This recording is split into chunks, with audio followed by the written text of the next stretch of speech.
Everyone's talking about AI these days, right?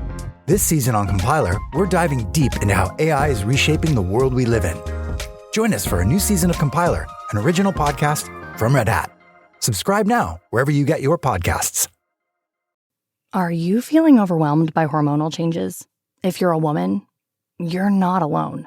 With over 1,000 hormone disruptors in our environment, it's no wonder things can feel out of balance. On top of that, natural changes like PMS, menopause, and other life stages can leave you feeling tired, irritable, and trapped in a constant battle with your body. But here's the good news. You don't have to suffer through it. Hormone Harmony by Happy Mammoth is here to help. This herbal formula fine-tunes your hormones, balancing estrogen, testosterone, and even stress hormones like cortisol, which can contribute to weight gain, racing thoughts, poor sleep, and more. With over 40,000 five-star reviews and a bottle selling every 24 seconds, the results speak for themselves. Ready to feel like yourself again? For a limited time, get 15% off your first order at happymammoth.com using code NEXTCHAPTER at checkout. Visit happymammoth.com today and get your old self back naturally. Coming up on episode 387 of Wheel Bearings, we got the Honda Ridgeline Trailsport, the Toyota GR Corolla, the GMC Terrain. Should GM sell a version of the Hyundai Staria van in the U.S.?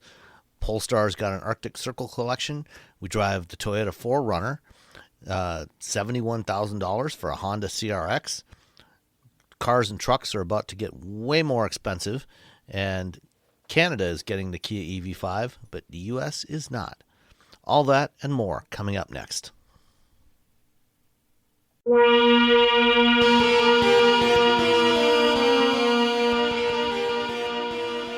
This is episode 387 of Wheel Bearings. I am Sam Abdul-Samad from Telemetry Insights. Go ahead. Oh, One of you jump in. I'm Perry Stern, writing for Auto NXT and a bunch of other publications. Hi, I'm Stephanie Brinley from S&P Global Mobility. And unfortunately, Nicole and Robbie are both unavailable today. Nicole's visiting her daughters in Wisconsin, and Robbie's got a family medical emergency to deal with. So hopefully everything works out okay for Robbie's family. But thank you both for joining me today to talk about some stuff related to cars. Have either of you been driving anything that you'd like to talk about? I have a Corolla GR in the driveway right now. That sounds Is fun. it at least on snow tires? Yeah. It is. Oh, that's good. Oh, even more fun. I drove it in the snow the other day. No, it's a 6-speed manual, and I don't have the automatic version. I know they've added an automatic for this year. But just scheduling, I ended up with the manual again, and I still find it to be a really charming little thing, and have just I was going to say great value, like, right. But I've got the Premium Plus, and that's at about 45,000. For the power you're getting and for the capability, like, that's not a crazy number, but it's still 45,000. So I think if I were looking at putting it in my driveway, I might go down to the Premium pack instead of the Premium Plus, because that adds some head-up display and a different audio system. And I don't know that I would need 100% of what's in there to get to the Plus. But it looks better in Plus because you've got, some matte black wheels and some other stuff. I don't know. And I like the interior with the suede interior is nicer. So there's reasons to step up to the Plus, but, it's 45,000. Did your money. Yeah. Did you get a chance to drive the Marizo when it was here in the Detroit fleet? I drove it on the original drive. Okay. And that one's amazing, but that's hard to live with. Yeah, that's what I was just gonna say. I mean, I've got a neighbor here around the corner that has I think it's the Circuit Edition, which is kind of the base model. Yep. But I had a Marizo last year, like May or June of last year. And yeah, it's, if you want a track car, fantastic. It's great for that. If you want something as a daily driver, not so much. I haven't had a chance to drive the standard GR Corolla. but my neighbor loves his, and I mean, what is it, 39,000? I think it starts at for the 39 for the core, yeah 6MT, and 41 basically for the 8 speed, which is not crazy.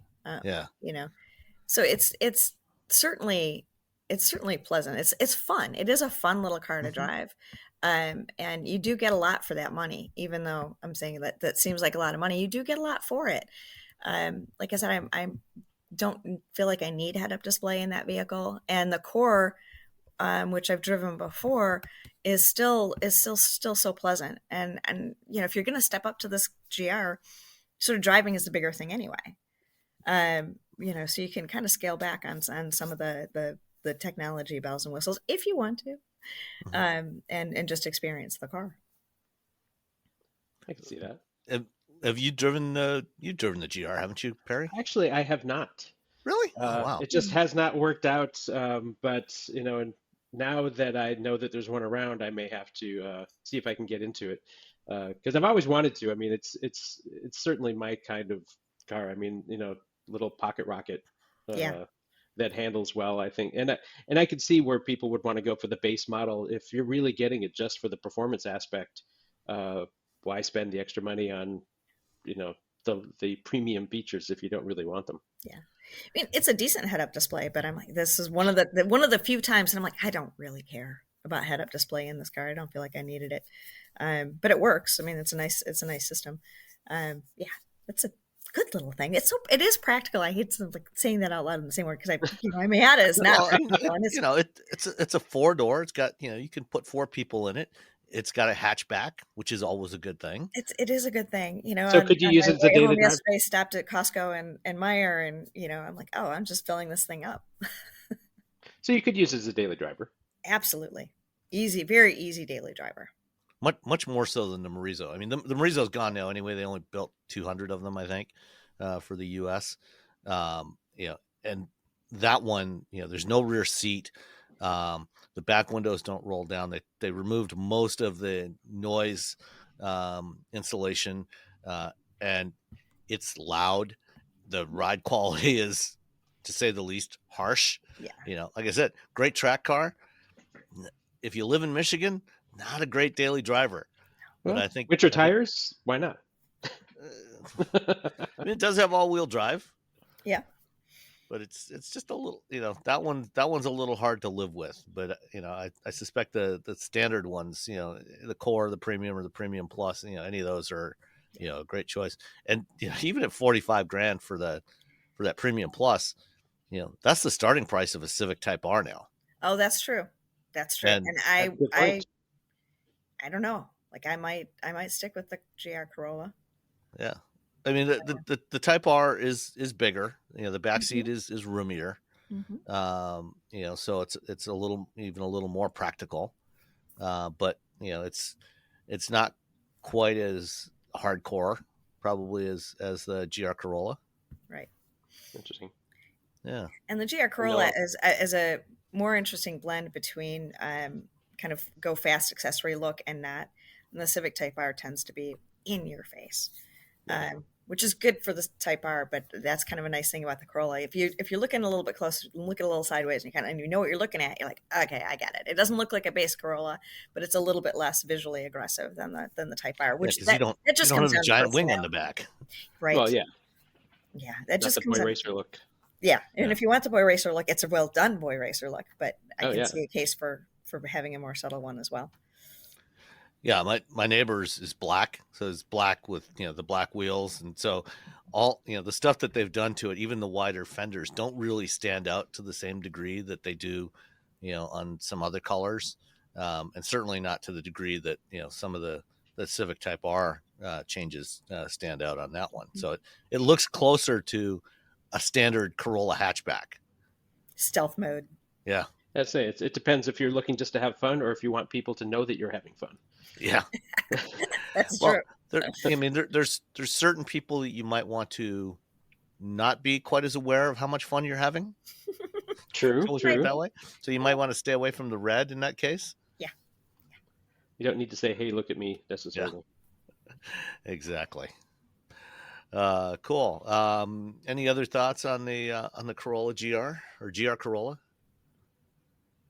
Not for me. I think that's it. Yeah. All right. It's a nice little thing. Perry, what have you been driving? My car wasn't quite as exciting. I've been driving the GMC Terrain all week, but it's all new this year, and they gave it all the style that the rest of the GMC lineup has. So it actually looks really good. It looks a lot like the new Acadia, but smaller. They also gave it a two-tone paint, which seems basic, but it gives it a nice look. The one I'm driving has got the black package, so it's black with black wheels, black grille, and the gray silver top. So it looks nice. It doesn't have a lot of power, but I was actually surprised to see it's 175 horsepower, but I thought it had a lot more after driving it until I found out what it had, because it's the 1.5 turbo, so not a lot. And for 25 right now, it's only the base model, the Elevation. So AT4, which is the off-road version, and Denali will be coming for 26. A question on the Elevation, because I will be driving this car in a couple of weeks, but I haven't had it yet. When I was in the Acadia in the Elevation trim level, I was really impressed by the value in that. Same thing. I mean, it's got that big screen, so because everything comes standard with that, the big vertical screen. I think it's 15 inch or so. I think it's 15.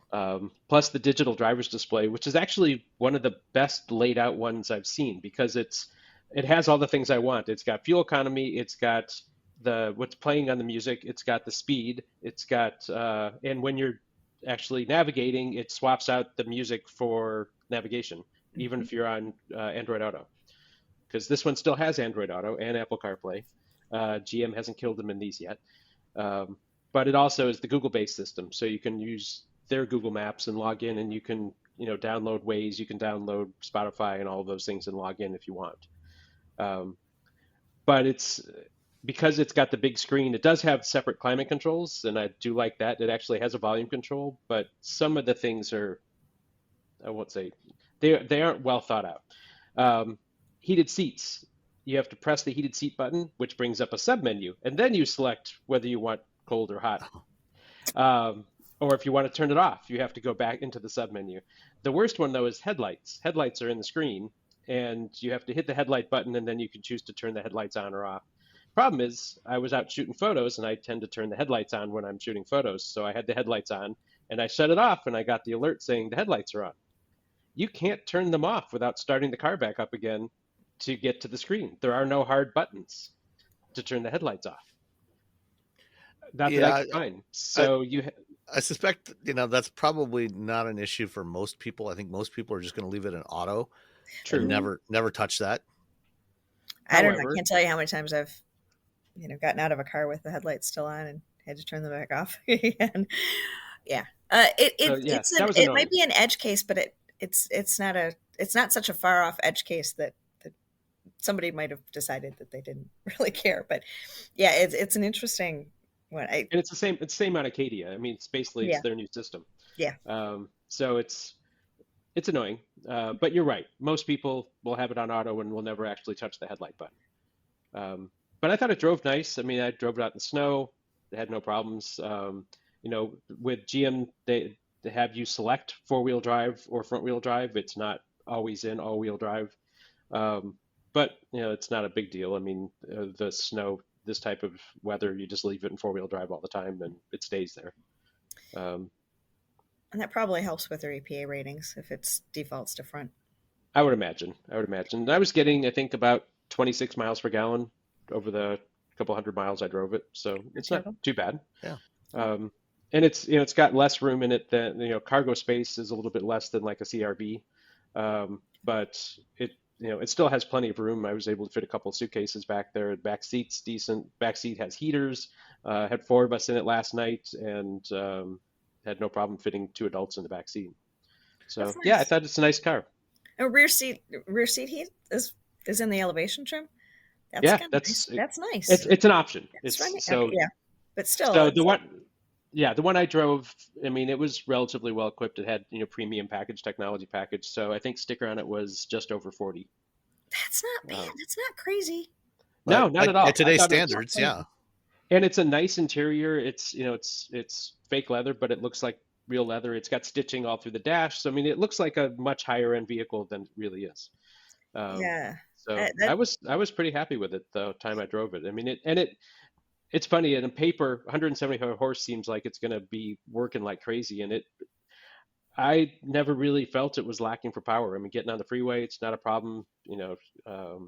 It'd be nice if they threw Super Cruise into the lesser models, but uh, might be at an some option, point, but that's another couple $1,000. Yeah, I think that's true, going to be true, on the Yeah. Denali, maybe the AT4. it'd be interesting. But Yeah, yeah, uh, but you, yeah. So you mentioned the roominess. Maybe being a little bit less than the CRV. I mean, one of the things that they got rid of this year on the most recent version of the Terrain and the Equinox, the gas versions, is the sliding rear seat. Because in the past, they've always had a sliding rear seat that would move forward and back, I think about 6 or 8 inches. Hmm. So, if you didn't need the cargo space, you could slide that rear seat back, several inches and get more leg room. Do you think that would have helped if you had that? sorry, I cut out for a moment. Lovely internet connection, but you're saying if the sliding seats would have Yeah, provided more space? if it still had the sliding seats that they've always had on the previous generations of the Terrain and the Equinox, would that have helped in terms of the roominess? It probably would have added some cargo space, but like I said, I didn't really find it lacking. So Okay. I don't think it was really that much of an issue. Okay. It's interesting they backed away from that. I wasn't Ford Escape the first to do that. I feel like To with the For the take it, sliding sliding seats, seats for that well, segment. I don't think For the that Escape segment. ever had sliding seats until the current generation, Mm. and then I think they, Yeah, but I the current think, generation's been out for a while. I was yeah, going to I think say. it came out in 2019. I think it launched. So, and I think when they I mean, did the refresh, they got rid of the sliding seats. Okay, so if two of them had it and pulled it away, that means consumers aren't using it that much. Yeah. Or maybe they just decided, that they cheaper. needed to get rid of that cost, Yeah, just that to would simplify factor it a little in, bit. but I think to see two of them pull away from it, then two of them are getting enough feedback that it's not important enough to keep. Yeah. Okay. Yeah. I mean, if you're going to have that much, cargo, you fold the seats down and, you know, I don't, it would be an unusual situation, I think, to cut out the leg room in the back seat to fit an extra cargo. Mhm. But Yeah. Well, I think that, the idea was always, that um, you could adjust it as needed. So if you needed extra cargo space, you could right. slide the seats Right. forward, give up a little bit of rear leg room and have that extra cargo space. And then Okay. when you need it, if you weren't carrying cargo, I mean, if it's just, taking some, going out for the evening or something and you want some extra space back there, you could just slide the whole thing back. You could put tall Yeah, people in the back easier. Mm-hmm. true. Yeah. And there's a number of cars that do offer that still. Hmm. So, Yeah. but yeah. All right. And what was the bottom line price on the Terrain? So sticker price, it starts at 30,000 for a front wheel drive. But mine fully loaded was 40,910, Yeah. including destination. Yeah, Yeah. that feels So reasonable for the content that we're talking. Yeah, it's competitive. it is, and it's a stylish car, and especially with the black package and all of that, it certainly stands out. Mm-hmm. Um, so yeah, I thought it was good. Be Um, curious. I'm driving one in a couple of weeks. Maybe it'll be the same one. yeah. Probably. When you have you driven the new Equinox? Yes, and I would say it's obviously very similar. Yeah, well, Um, I mean, one thing that is notably different, is the dashboard layout of the Equinox versus the Terrain. And the Equinox follows the pattern of all of the other recent Chevy SUVs and trucks, where it has a landscape style center display. So it's a 17-inch center display, and then the instrument cluster. So it's up higher, closer to your line of sight.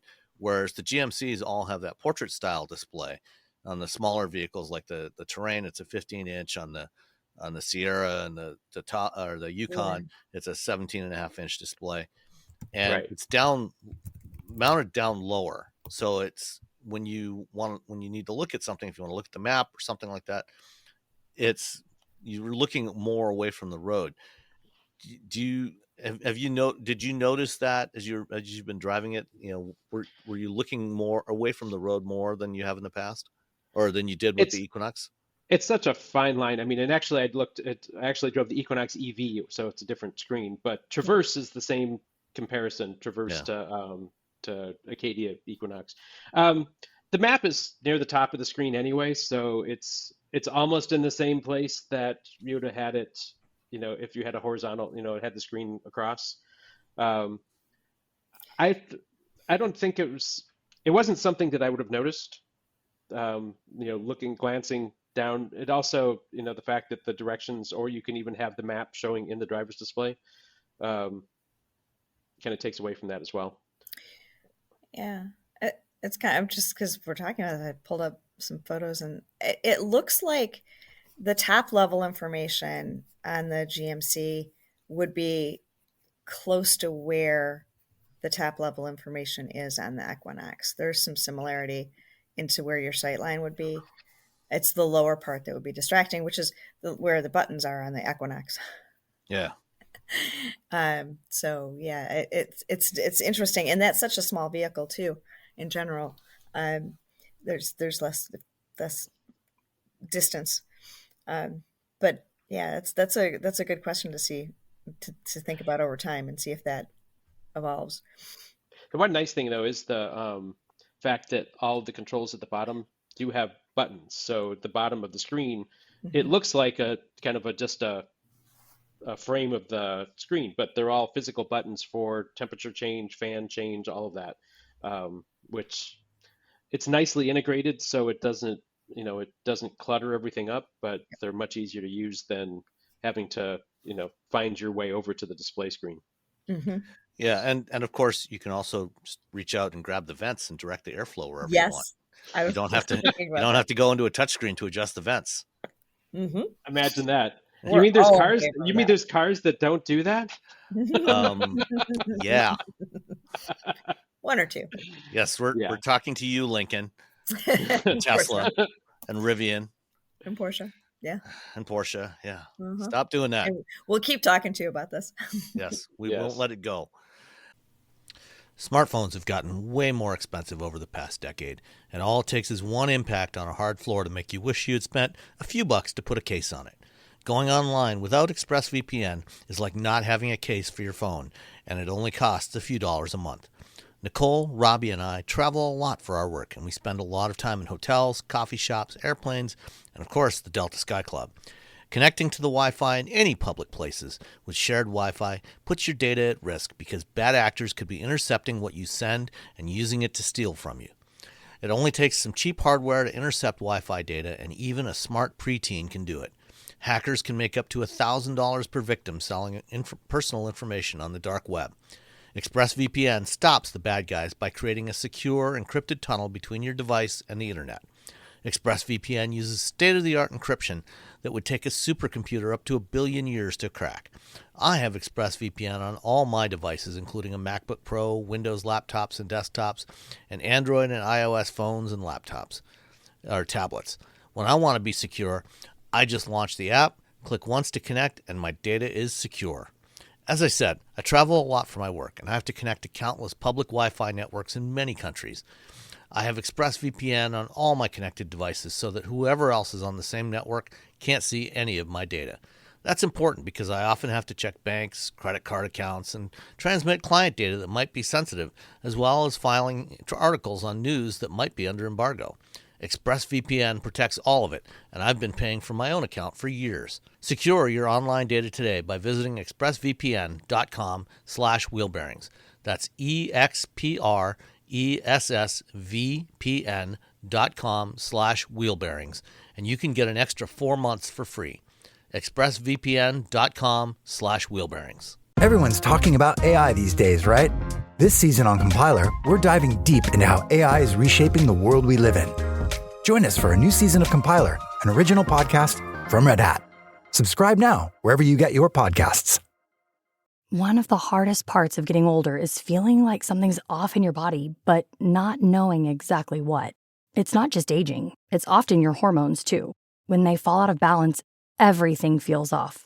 But here's the good news. This doesn't have to be the story of your next chapter. Hormone Harmony by Happy Mammoth is an herbal formula made with science-backed ingredients designed to fine-tune your hormones by balancing estrogen, testosterone, progesterone, and even stress hormones like cortisol. It helps with common issues such as hot flashes, poor sleep, low energy, bloating, and more. With over 40,000 reviews and a bottle sold every 24 seconds, the results speak for themselves. A survey found 86% of women lost weight, 77% saw an improved mood, and 100% felt like themselves again. Start your next chapter feeling balanced and in control. For a limited time, get 15% off your entire first order at happymammoth.com with code NEXTCHAPTER at checkout. Visit happymammoth.com today and get your old self back naturally. Did you know you can support Wheel Bearings directly? Head to patreon.com/wheelbearingsmedia and you can become a patron today. Your contributions will help fund the platforms and tools we use to bring the podcast to you. And exclusives and improvements are already on the way thanks to your generosity. So if you want to be part of an automotive podcast like no other, head to patreon.com/wheelbearingsmedia.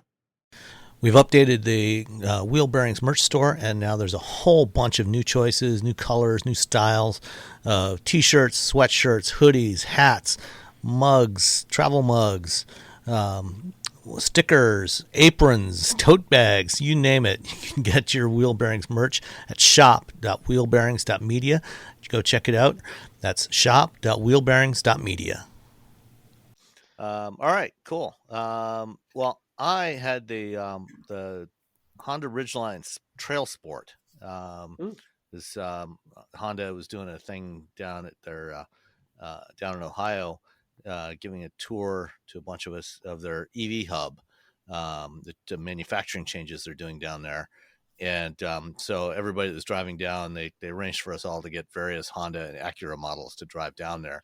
Some people flew in from other parts of the country. So I got the Trailsport, the Ridgeline Trailsport. And it's been a couple of years since I drove a Ridgeline. And prior to the launch of the Ford Maverick, we on this show we've always recommended the Trailsport, or the Ridgeline, I should say, as the pickup truck that probably most people should actually buy if they wanted a pickup truck, as opposed to buying a big giant, full size pickup, or especially a heavy duty pickup. For most people that want a pickup shaped vehicle, the Ridgeline was probably the best choice for most people, and to a large degree it still is for a lot of people. Although the Ridgeline is now, I think, the oldest vehicle in the mid-size pickup segment. Everything else has been redesigned, replaced over the last couple of years. You got a new Ranger, there's new Colorado and Canyon from GM, there's new Tacomas, there's new Frontiers. Everything else has been redone except the Ridgeline. And I'm guessing the Ridgeline is probably going to get redesigned in the next year to 18 months, because the rest of the vehicles that are on that platform, the Pilot, the Passport, have gotten a redesign now. And so this is probably the next one in the sequence to get reworked. It's still a good vehicle.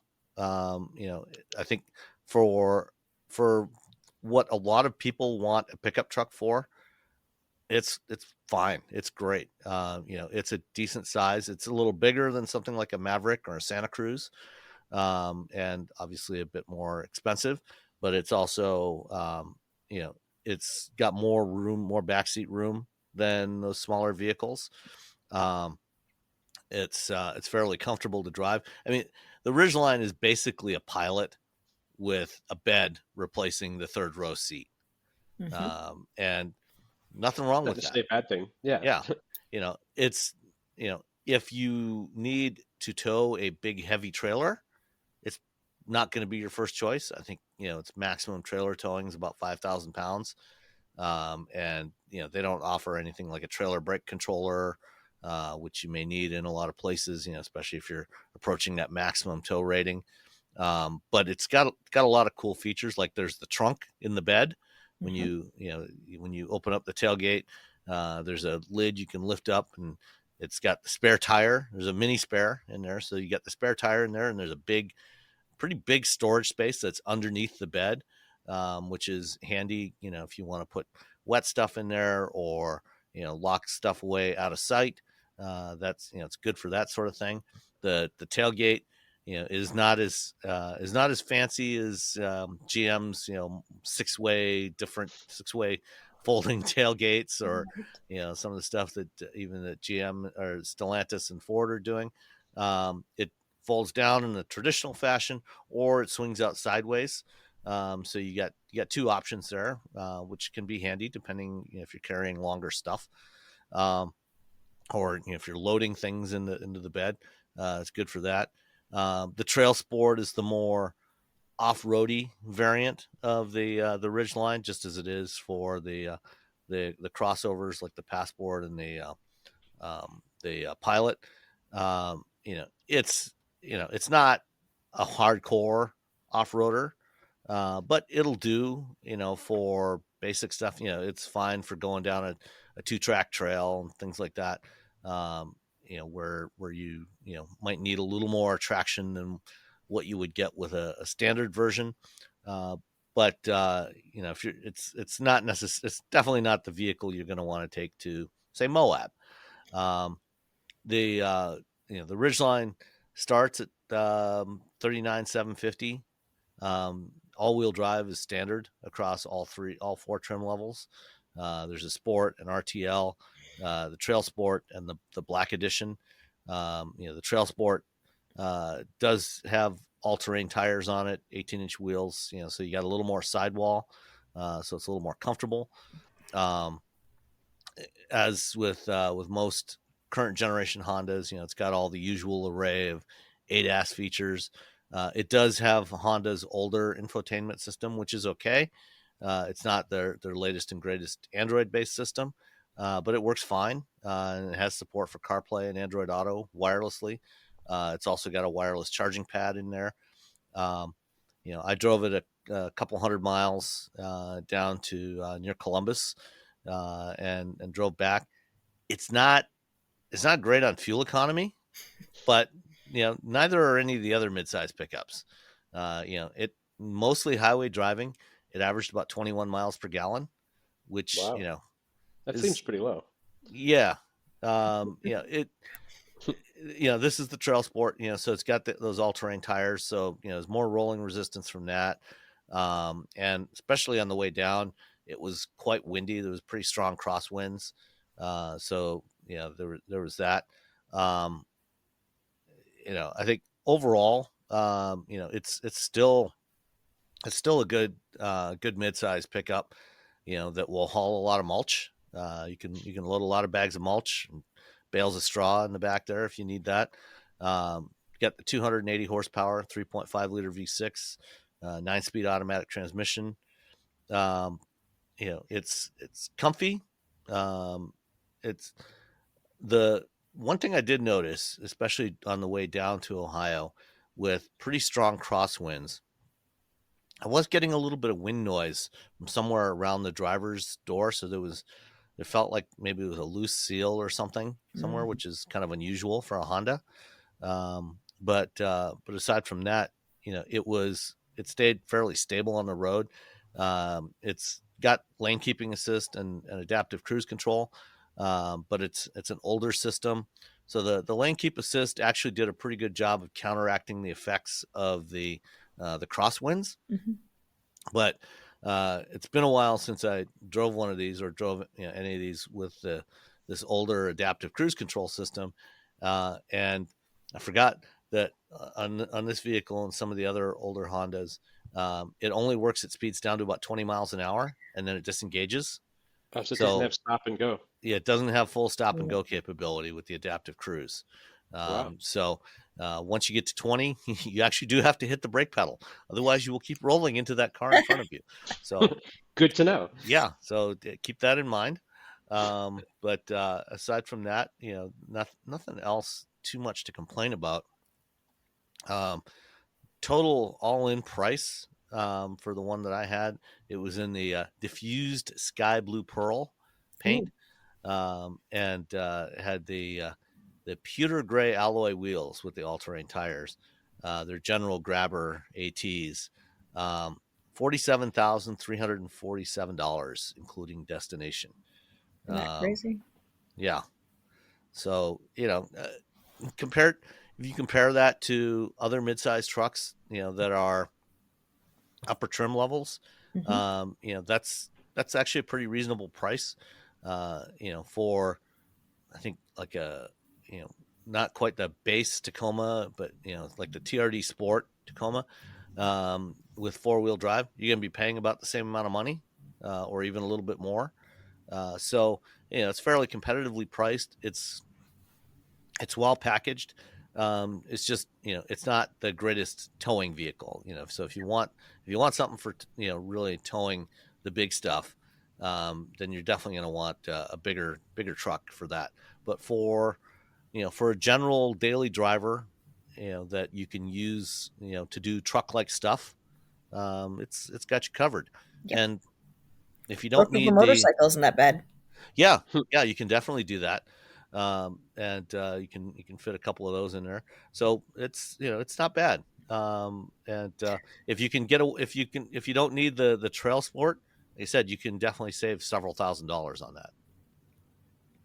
Yeah. Trailsport is just off-road tires as far as added capability. There isn't anything Pretty else. much, yeah, on the Ridgeline. I think Yeah. when they do the new generation one, They will. it'll probably have the fancier all-wheel drive system that's on the Passport, the new Passport, which is basically a retuned version of Acura's super handling all-wheel drive. So it's got the torque vectoring system on the rear axle, a dual clutch system that vectors torque to one side or the other, which will definitely give you better grip. But that is not on this generation of the Ridgeline. Right.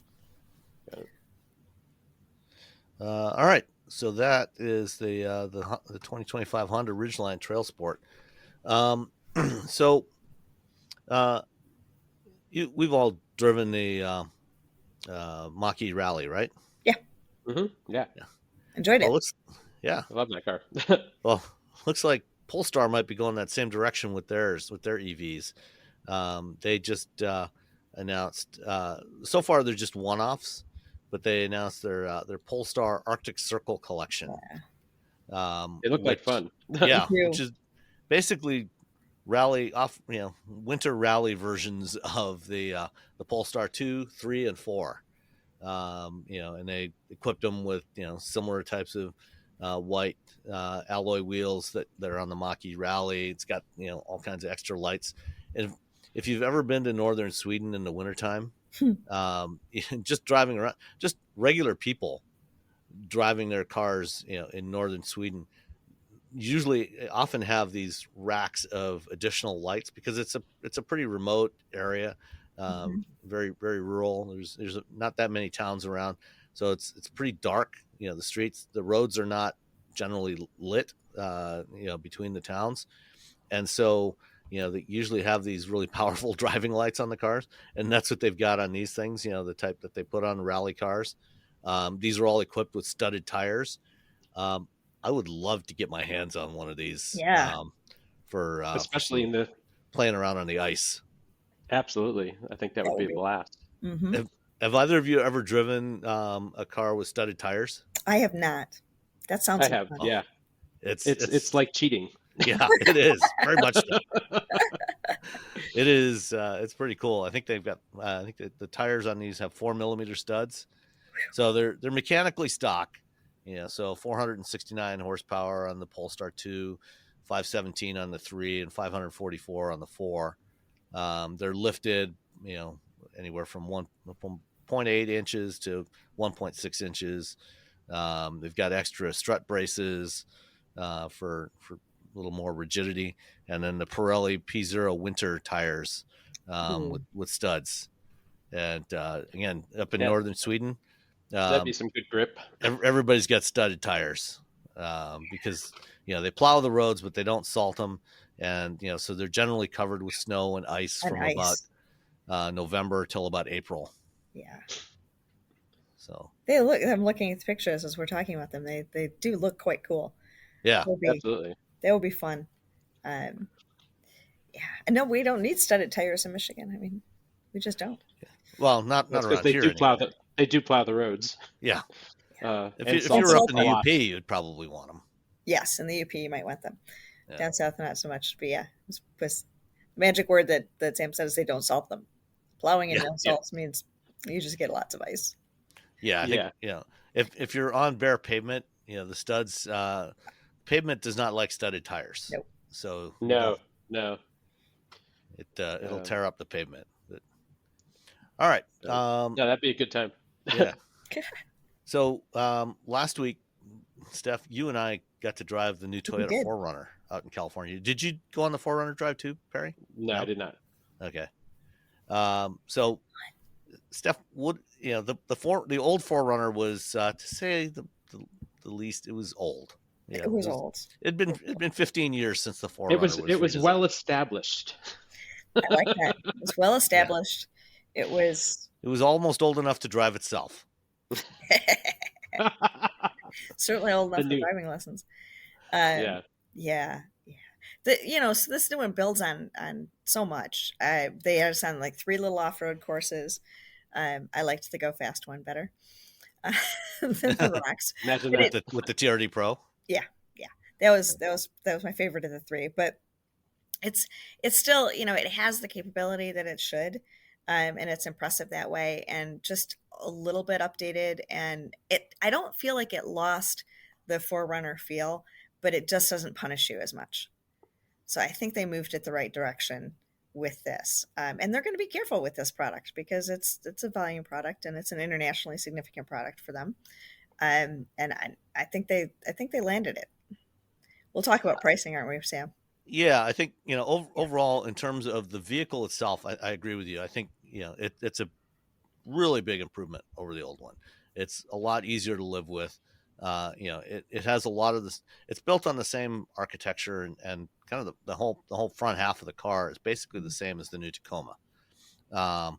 But so that means it's a little roomier. It's certainly taller, which is a good thing. Like in the old one, as in the old Tacoma, you were kind of sitting, your seat was kind of on the floor and your legs straight out. Not as comfortable to drive. Not great visibility. And so this one is definitely better. It's certainly got the rugged look that you might want out of an SUV. But it's also a lot more expensive. Yeah. It got way more expensive. So the V6 is gone. Now it's turbo 4 cylinders across the board, either just a straight up turbo 4 or the iForce Max hybrid version, which is the same engine but with an electric motor added in and a battery. That is the standard setup for the Trail Hunter and the TRD Pro and the Platinum. Yeah. And then it's optional on several of the other trim levels. So as you mentioned, there were 3 different off-road courses that we got to try this on. There was a sort of slower to medium speed course that was not too technical that we did with the TRD off-road. And then we had a slower, more technical course for the Trail Hunter with some rock crawling. And then the higher speed course with the TRD Pro, which is, more, the TRD Pro is more akin to Ford's Raptor trim levels, where it's designed more for high-speed desert running. Whereas if you want something for, negotiating tough trails, then the Trail Hunter is the one for you. Yeah. But once you get up into those, pricey. And it's interesting, and as we look at complexity of manufacturing and cost, that is part of everything, that they increase the trim levels and have 3 very different off-road oriented vehicles, and to see how that supports itself over time. Because a lot of times when you go for a new generation, you really do want to reduce complexity, and they've done kind of the opposite here. Yeah, because there was no Platinum before, there was no Trail Hunter before. I think they added 3 new trim levels. I think the Limited is also new. I think they had a Limited before, but I mean, and Platinum is kind of, do you really need a Platinum? we're talking about a 4Runner. We're talking about a vehicle that is going just inherently more family oriented, more use case oriented, and it just doesn't need to be fancy. And I'm not sure I'm not sure that's the trim level that'll take very much, but they probably already know that. But it is interesting having 3 different flavors of off road in this vehicle. They do align, and maybe it's a little bit of let's see where people go, because we do have multiple vehicles that try to fill that need, not necessarily all in one like this is doing, but we'll look at things Trail Sport and the Pilot, and I mean, and the Ridgeline, and even in the Passport coming up, a little closer to Trail Hunter, and not going quite as much as rock crawling as I expect, because I haven't driven it yet. But so it's interesting to see that they've kind of gone all 3 routes rather than sort of just picking one and going with it for their off-road capability. Yeah, for one of the road drive segments, we did take out a TRD Sport, which is like the SR5 is the base trim level that starts at just under $41,000, and that one's actually only a few $100s more than the SR5 last year. But then from there, the next trim level up is the TRD Sport. That's a $7,000 jump to get to the TRD Sport. And when we drove that one on the road, and and the one that we had, I think, was actually just over 50,000 with the options that were on it. That did not feel like a $50,000 car. Yeah, it was all hard plastics. There was no locking differentials or anything on that one. When you get up into the higher trim levels, the materials get a little bit nicer, but that TRD Sport felt genuinely kind of cheap, right? Especially for something that cost $50,000. So, I mean, 4Runners always had such a loyal following. Do you think that loyal following is going to like the new one? Oh yeah, because they've been very traditional before. I do think they will. It is, and it stays very traditional. A lot of the upgrades are about making it not 15 years old, because you have to eventually update the platform. But yeah, it is very, very much in keeping with what a 4Runner owner would expect. Like, the question will just be, can they take the cost of that? If they can, then Toyota's good to go, because it's they know that the personality of 4Runner stayed true and true. And even the inexpensive plastic, or the cheap feeling plastic in the Sport, for me, feels like it's more in line with 4Runner personality, right? Because it always seemed like it might, partly because it was getting a little bit older, but it always seemed like it was much more about function than it was about comfort. Definitely. So, a plastic piece on a TRD Sport doesn't seem crazy in that context. But when you add the $50,000 price point in there, and you add the consumers are changing a little bit, right? The expectation is for a bit more. That they might scoff at the price a little bit, but the personality is there. Yeah, no, definitely. And it's just that, it's not like I say, it's not just the plastic interior on that TRD Sport, but you also don't get any of the off-road, the really good off-road features that you would get when you step up to even the TRD off-road trim level, which that starts at 50,000. And I think the one that we drove, that was the hybrid, and it was a premium, so it was a TRD off-road iForce Max premium, or premium iForce Max, I think is the correct nomenclature. And that one, that was $58,000. Yeah. And then when you get up to the TRD Pro, that, I think that TRD off-road premium is actually probably kind of the sweet spot for most people that want a really off-road capable 4Runner,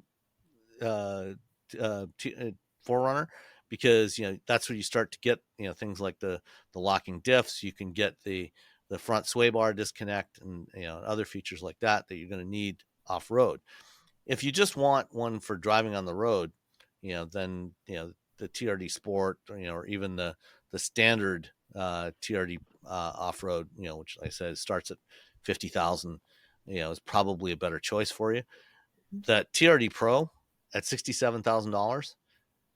The 2024 4Runner TRD Pro was $55,000. It's $12,000 more expensive than it was before. Now it does have a lot more power.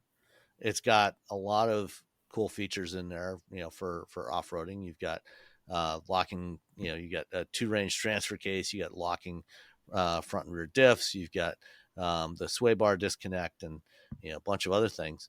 One other detail, if you opt for one of the hybrids, and the same thing is also true on the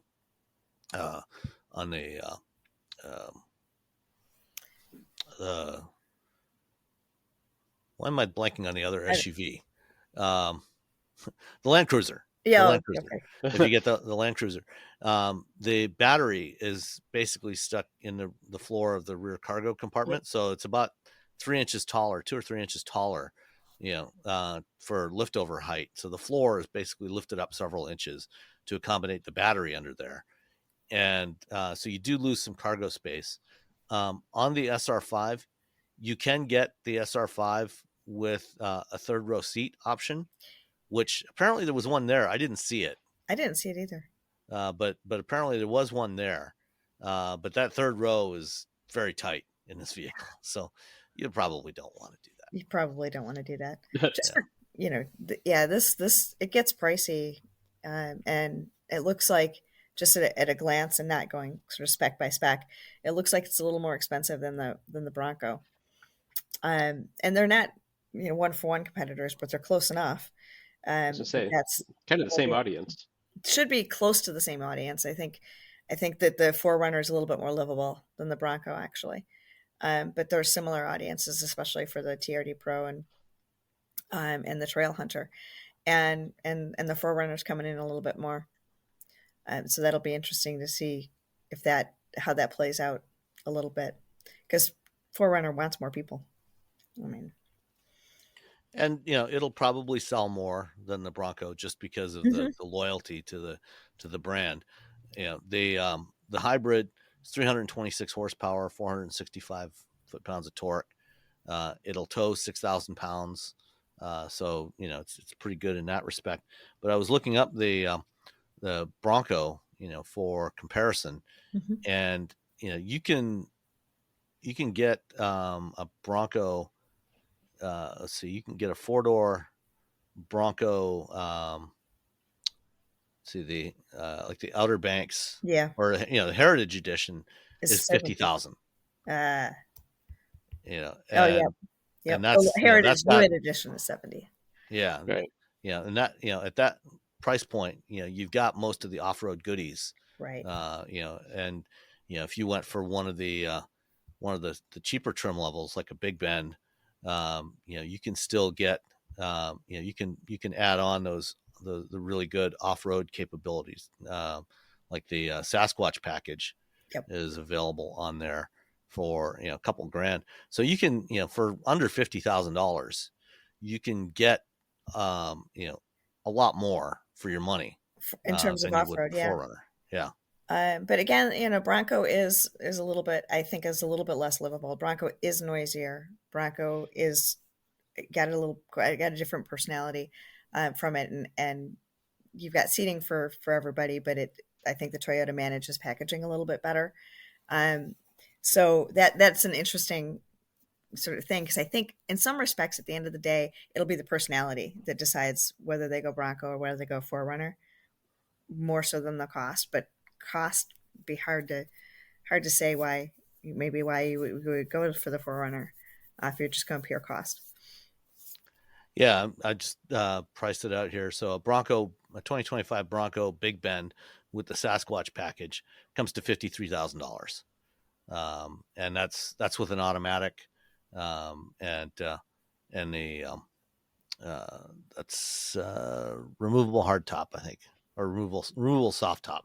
That's the soft top. So that's one of the things with the Bronco and with the Wrangler that you can't get on the 4Runner is, there's no open air driving. Although on the 4Runner, it does have a slide down rear window in the tailgate. Although we could not figure out how to do that. How to open No, that. couldn't find that button. Yeah. Could not find that button. Looked everywhere. Yeah.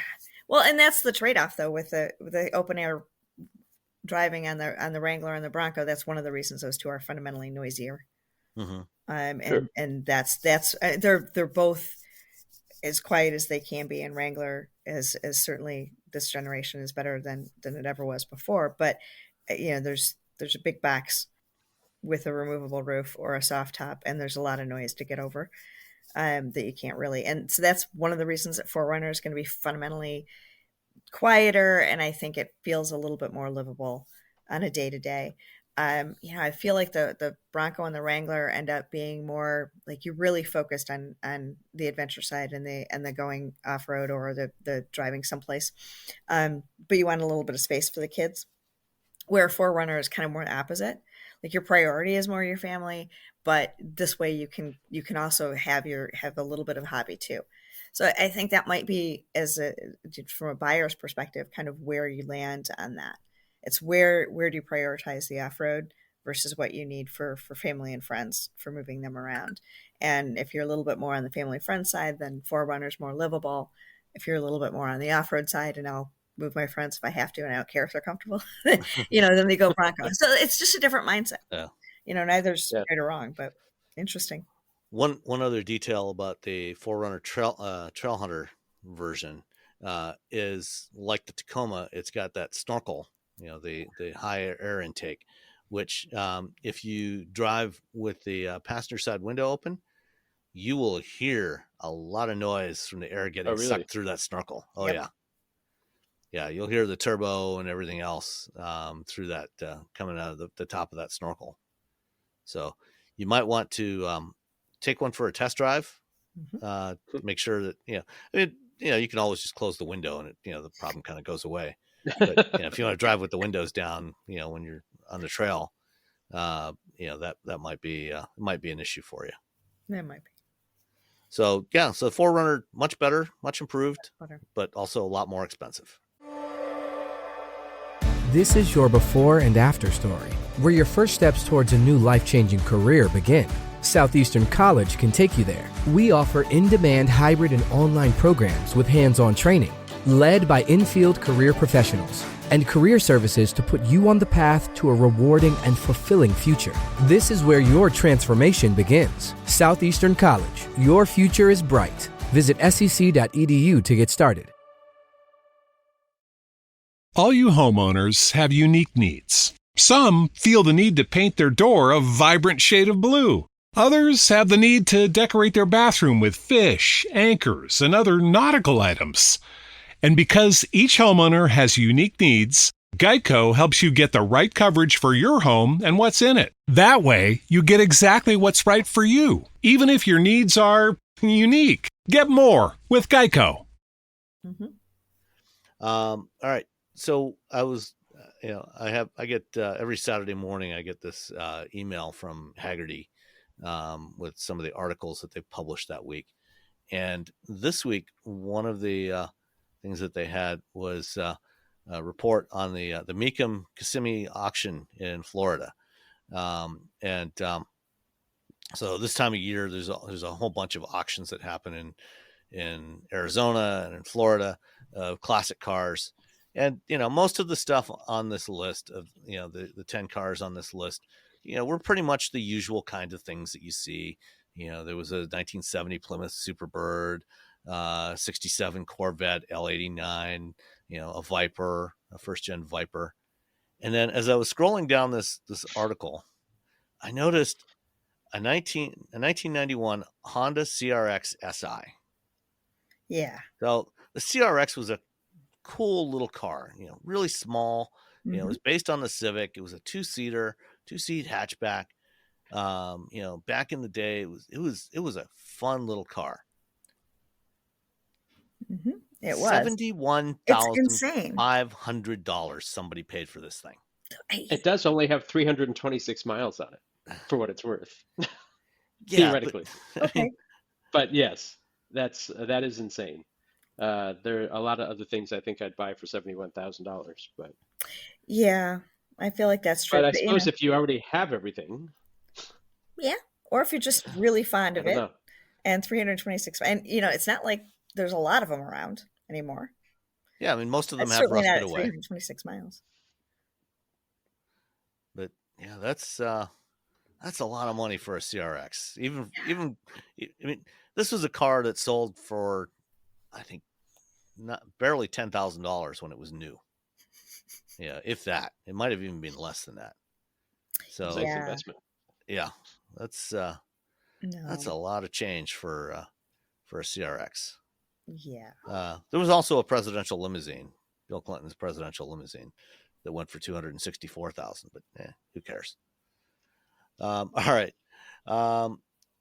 So, have either of you been to South Korea? I have not. I would love to, but I have not been there. I have not either. It's on my list, places I want to go. So one of the things when you're driving around in cities in South Korea that you see a lot of is these minivans that are often being used as taxis or as livery vehicles. And one of the more popular ones out there is the Hyundai Staria, which is interesting. It's kind of a spaceship looking vehicle. It's kind of like if you remember the GM Dustbuster minivans of the early 1990s. Yeah, it's kind of like that concept done better. I was going to say it looks a lot nicer. Yeah, than those. Yeah, less Dustbuster. Yeah. Yes. So Motor Trend had a story about the possibility of this one being brought over and rebadged and sold as a GM vehicle as part of the deal that GM and Hyundai did last year to do some collaboration on future vehicles. And they're speculating that maybe they could bring the Staria over here. I don't know. What do you think? Do you think there's a market for something like this in the U.S.? Basically, a cool minivan. Yeah. No. No, you don't think so?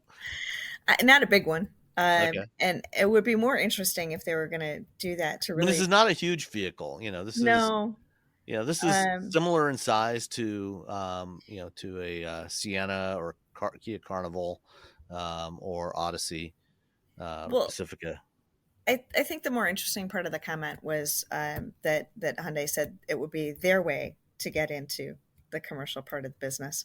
So and how do you get over import stuff? But it feels more like Hyundai wants than GM wants necessarily. So it'll be interesting to see how that comes through.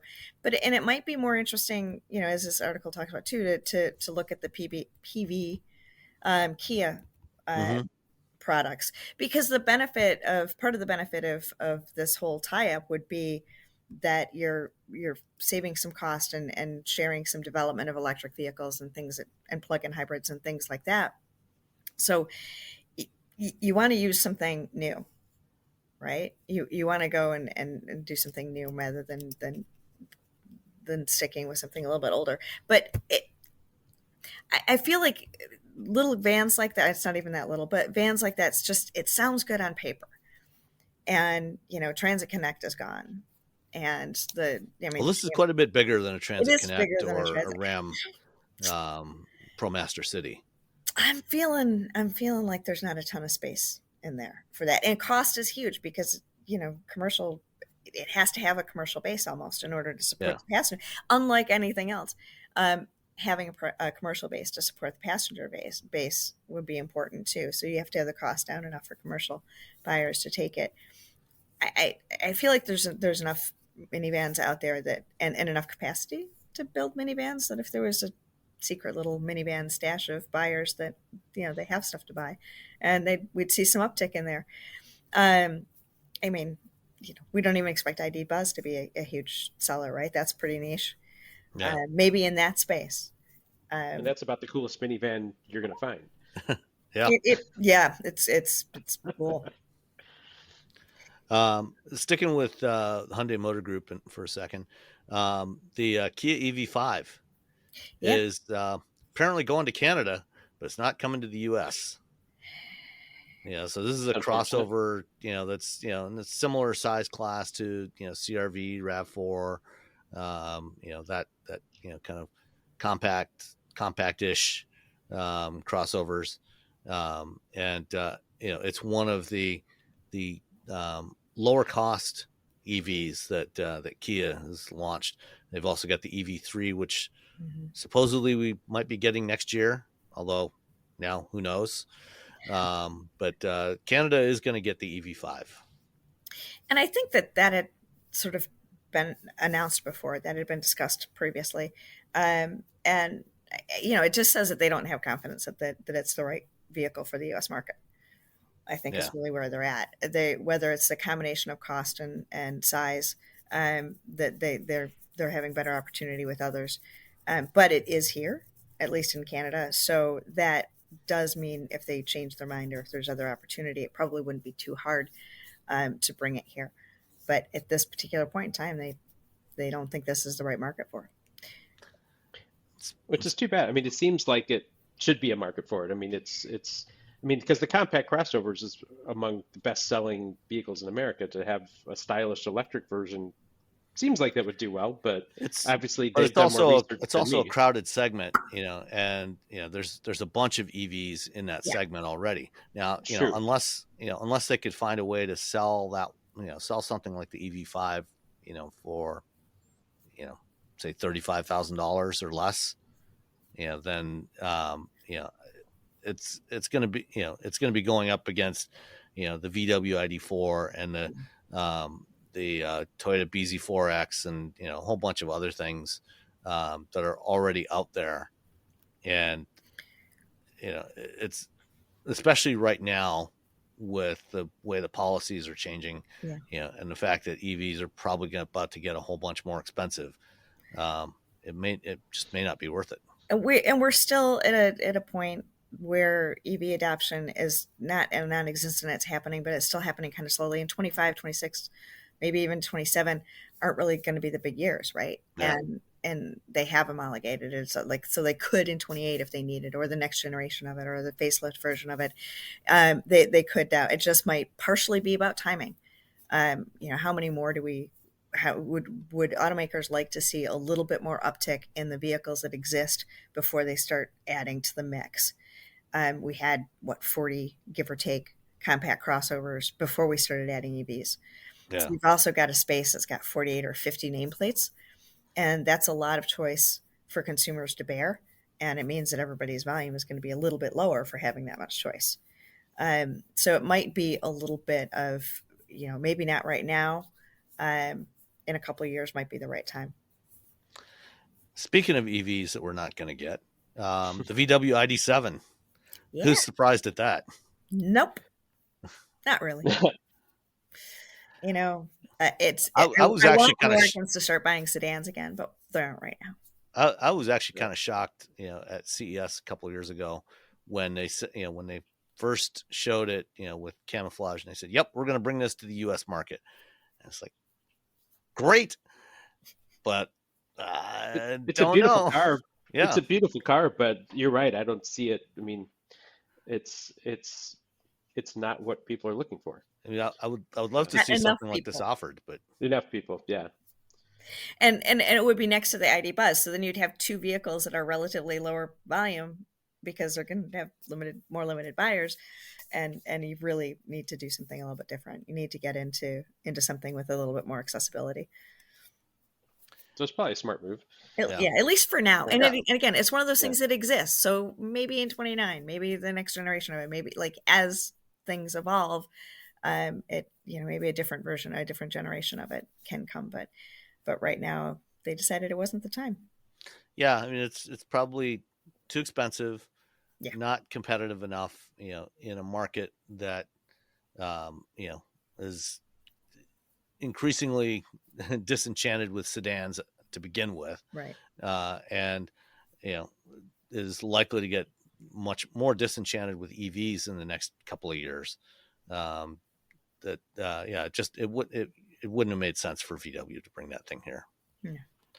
Not unless they could build it in Chattanooga alongside the ID4, because it's on the same platform. But, yeah. All right.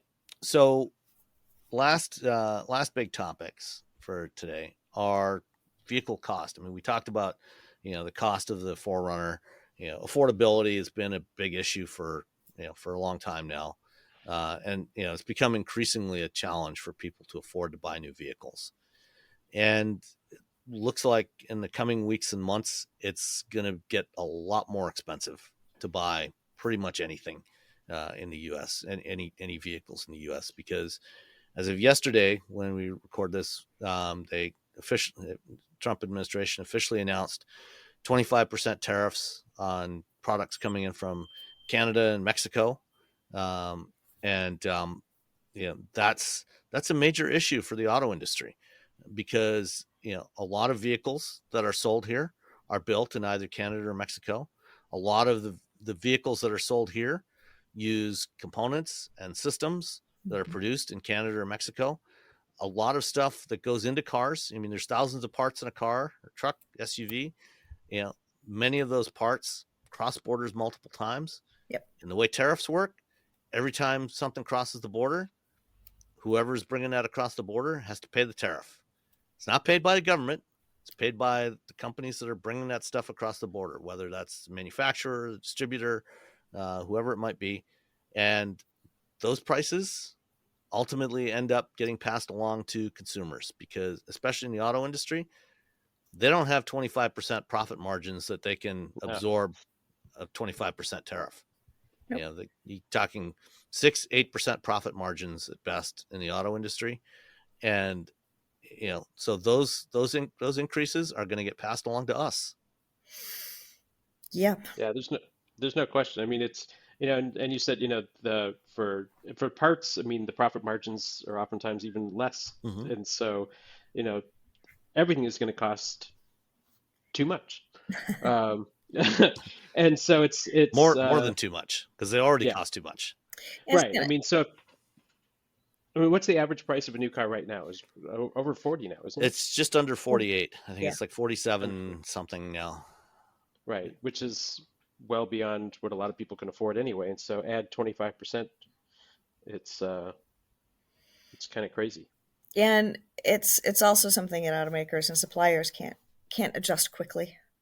Yeah. And not understanding, because it's not clear in the president's comments, exactly how long or what the countries are supposed to do to get out from under the tariffs.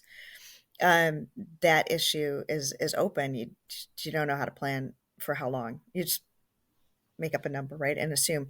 Because in order to move production and actually really change your global sourcing footprint in order to address this is going to take a couple of years. For the most part, you can't just do anything. I mean, Toyota is super exposed with the RAV4. It's built in Canada.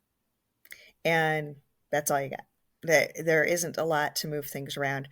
Honda, you look at Honda's footprint and their plants are more or less flat out. So it's not just move it here, shift a little bit there. So it's going to be much more difficult to adjust things like that for most. We might, then see, production slip for some of the vehicles that are tariffed. So we're going to see another situation, precisely how it plays out. Wait to see, but we're going to see another situation where as we did after semiconductors, where the mix that's available changes based on what they can build and how that cost comes through and on what vehicles you can pass some of that on and how much. We're probably not going to see automakers just add 25% on top of everything. They're going to try and figure out a way to maximize that. A flat 25% to consumers, I think, would be very difficult. So they're going to have to absorb some of it, but it still has to go up. And how much does it go? And some of that could be in changing the product mix that's available for consumers. Which is what we saw happen with the chip shortage, right. When they prioritized their highest margin vehicles, and that's when we saw the average transaction price go from $38,000 to $48,000 practically overnight. So that's a big problem. And as Stephanie said, the Toyota RAV4 is the best-selling nameplate in the U.S. after the Ford F-Series and the GM full-size pickup trucks. And that's it was about 420-ish thousand, 430,000 vehicles in the U.S. last year. All of those are built in Ontario. Mm-hmm. Honda builds several 100,000 Civics and CRVs in Ontario. They also build them in the U.S., but they build a lot of them in Ontario, and those are their two of their best-selling products. For Stellantis, the Jeep Compass, also heavy-duty pickup trucks, also the new Jeep Wagoneer S, all built in Mexico. And the upcoming midsizer is coming out of Mexico as well. The one that's not named. Oh, okay. The Cherokee replacement. Right. Yeah. And they, there's potential to adjust some. Stellantis has some potential to adjust some of the truck production, but again, it takes time. Yeah. It can't be done quickly. Interesting. I was earlier when we were talking about Bronco, I had the Ford site open, and the Ford website has a thing about F-150 powerful V8s. A legacy we're keeping alive is like the front and center. Interesting for the times. The V8 for the F-150 comes out of Canada. So you're going to have things like that where the F-150 is built here, but the engines are someplace else. All of these parts going back and forth. Toyota Camry built here. Parts are coming from everywhere. So you're going to see production costs come up. The Ford Maverick and Bronco Sport, yes, both built in Mexico. And there was just a story in Automotive News the other day that GM is cutting one of its production shifts at its Ramos, Mexico assembly plant, where they build the gas Blazer as well as the electric Equinox and Blazer and the Honda Prologue and the upcoming Cadillac Optiq. They're all built in Ramos. They're cutting a shift of production there because Honda has reduced their orders for the Prologue, even though the Prologue was the best selling of all the GM built EVs last year. Honda's cutting their orders because they expect sales to drop, both because of the tariffs and also losing the tax incentives. Honda's plan when they launched, their target was to sell close to 40,000 of those in 2024 and 60,000 a year from 2025 onward.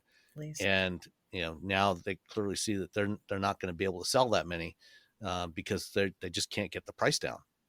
Well, and side note on Prologue being one of the best, it has definitely sold well, but it also had a couple of months on the Equinox. Yeah, it was available a couple months earlier, and I think that made a little bit of a difference there. And the General Motors was filling their contract too, so production might have skewed a little bit to Prologue. And the other part is Prologue was anecdotally huge incentives, huge discounts on Prologue. So they were making it very attractive, as Chevrolet has done with the Equinox, making it very attractive with their own incentives as well. So some of that sales bump in that first year, I don't, if it was as tied up into manufacturers' incentives as it was, it's difficult to sustain anyway. Yeah. Even without the environment changing. So yeah, I think it's significant that they pulled a shift down already to say, yeah, this is going to be harder. It's going to be harder next year, not easier.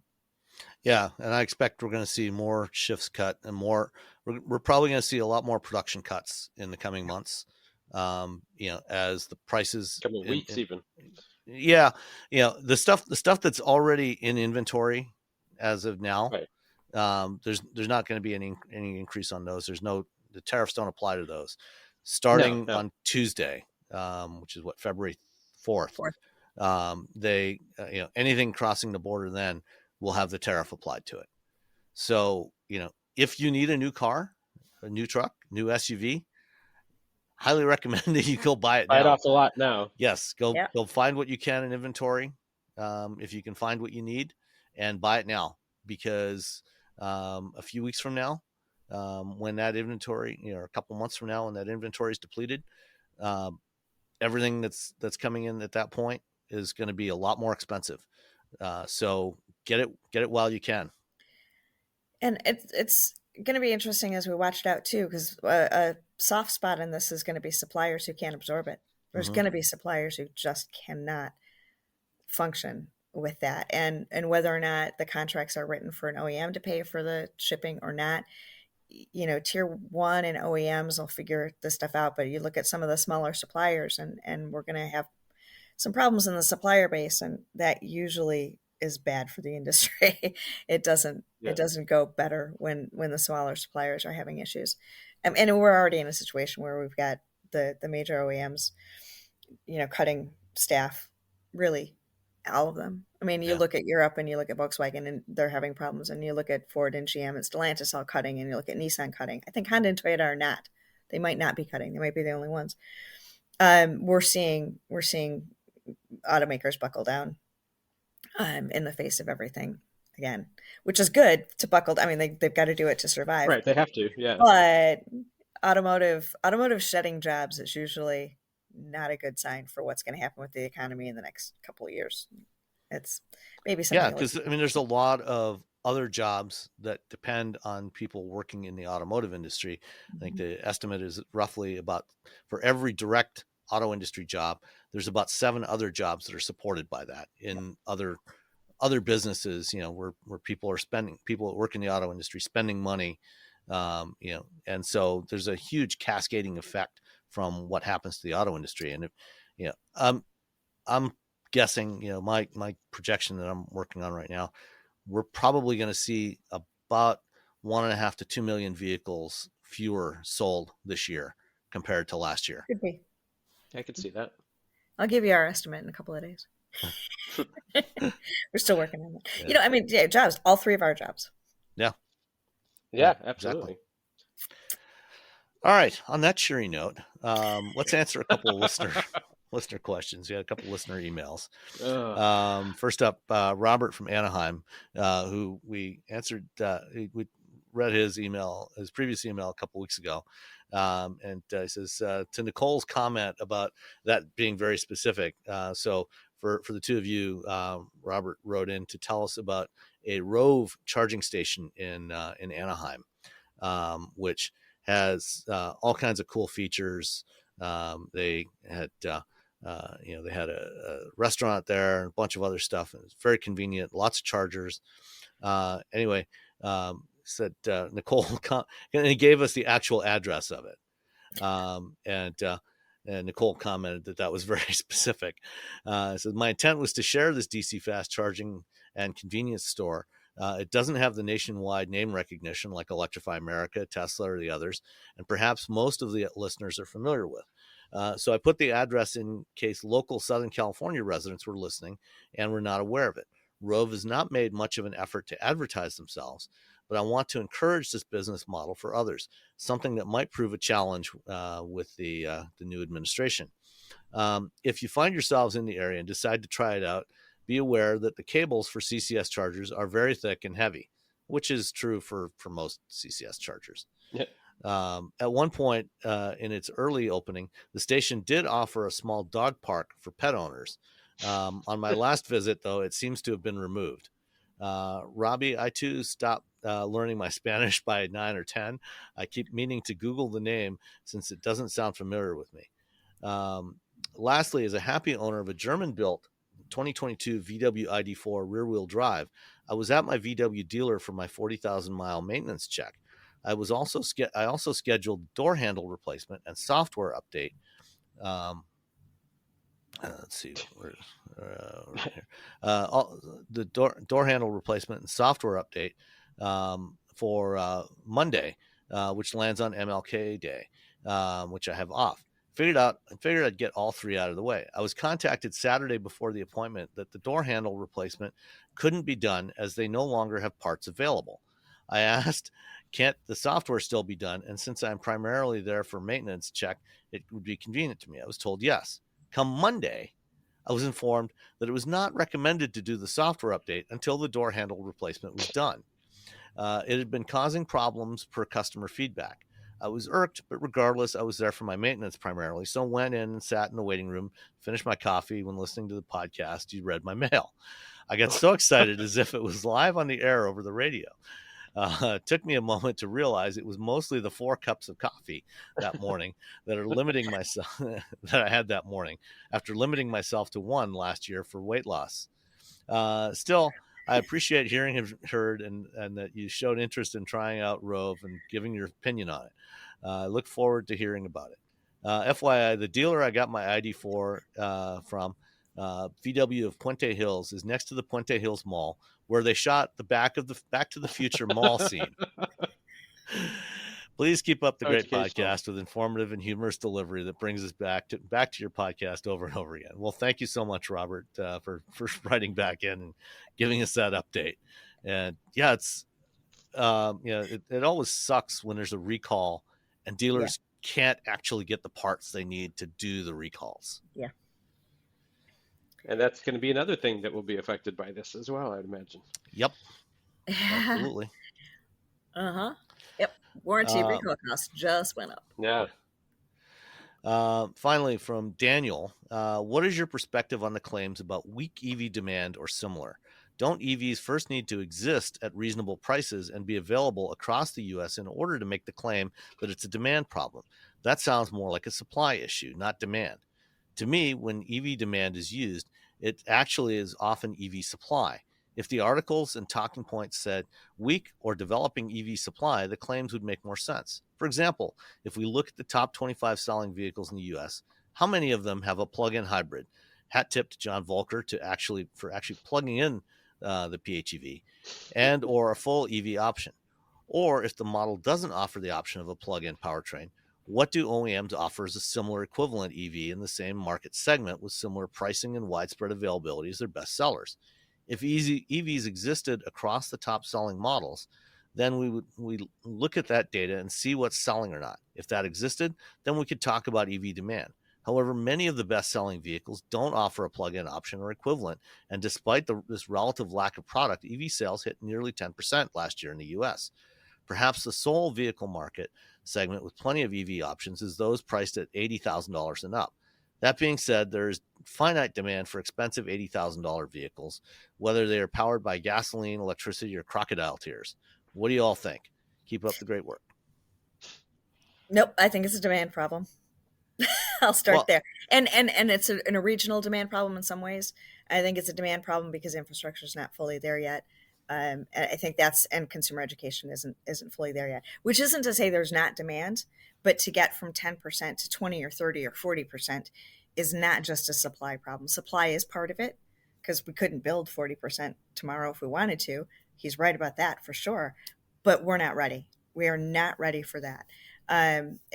We're 3 of us are in Michigan, so it's cold and cold is still a problem. Cold is still a problem. Finding enough chargers around if you don't have one hooked to your house is still a problem. It's a lot of housing stock that you can't really put it onto your house very easily. Trust me, I'm shopping. And so I think there's still some legitimate concerns. And earlier I said in 2 or 3 or 4 years, we would be looking at a much different dynamic. I think we need to catch up. And once some of those things are settled down, then you're going to have more and more consumer demand. I think there's a lot of consumer curiosity. I think there's a lot of consumer interest. I don't think plug-in hybrids are the same. So I think that shows interest, but it doesn't solve the problem. And so I still think it's a demand issue more than it is a supply issue, though supply is related. Well, I think it's actually both supply and demand. I think the problem is there's not enough demand for what is being supplied. We don't have the right kind of supply. We don't have a supply of affordable vehicles. And I think if there was, there would be more demand for it. I'm on the fence. Charging is also a big part of the equation as well. I'm on the fence on that because if we look at an average transaction price of $48,000, you can get EVs at $48,000. We just talked about GM killing a shift that builds the Prologue and the Equinox. Those are affordable in the context of what average costs are today. So for new car buyers, and I realize that means that there's some buyers that can't. I'm not on board with the idea that if it were $30,000, more people would buy it. But I don't think that's the trigger for the demand. I think that you still have to have the fundamental interest, and I think there's still enough challenges that for right now. I mean, in our forecast to put this up, our forecast is for about 11 before tariffs was for about 11% demand for EVs in the US for 2025. So it's growing, it's happening, but I think it's taking a lot longer. And if supply were the problem, GM would not have cut another shift and said, nope. Right. I think you're right. I think you're right. If there was the demand for them, they would be building them. They would, keep up with that. But I think, to your point, it is the infrastructure, it is the education. People don't really understand exactly how it works. Whether, there are a lot of people that an electric car would probably work perfectly for, but they don't know that. They don't.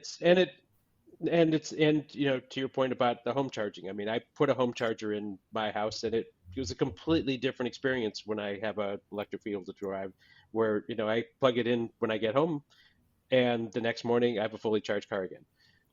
Where before I had that, I had to go out searching for. I mean, I found a level 2 charger that was a 10-minute walk from the house, so I could go leave a car there for a while and come back, and it was just annoying. And so it makes a huge difference. It's foundational, a level of difference, whether it can work or not work. I don't have a charger at my house now, so every time I test, it's a hassle, and I don't blame the electric vehicle for that. That is just part of the condition right now. So it doesn't mean the electrics are bad, but every time I'm in one, I'm like, if I had a home charger, all of my problems, all of the concerns that I have about this electric vehicle would be solved. And I can see lots of use cases where it would not be a problem for me at all. 250-mile range, 200-mile range probably wouldn't be an issue in most of my life. I don't do a ton of road trips, and if I did, I could deal with it or rent a car. Occasionally I'll have a day where I go 150 miles, but finding an external charger, a DC fast someplace when it's something you do once or twice a month is not a hassle. When you're trying to figure out how to keep a vehicle charged all the time, then that gets to be a problem. So all of my concerns about range would go away if I had a home charger. Right. I mean, it's if you were actually in the market for an electric car and had no way to put a home charger in, that would be a deal breaker right there. It is.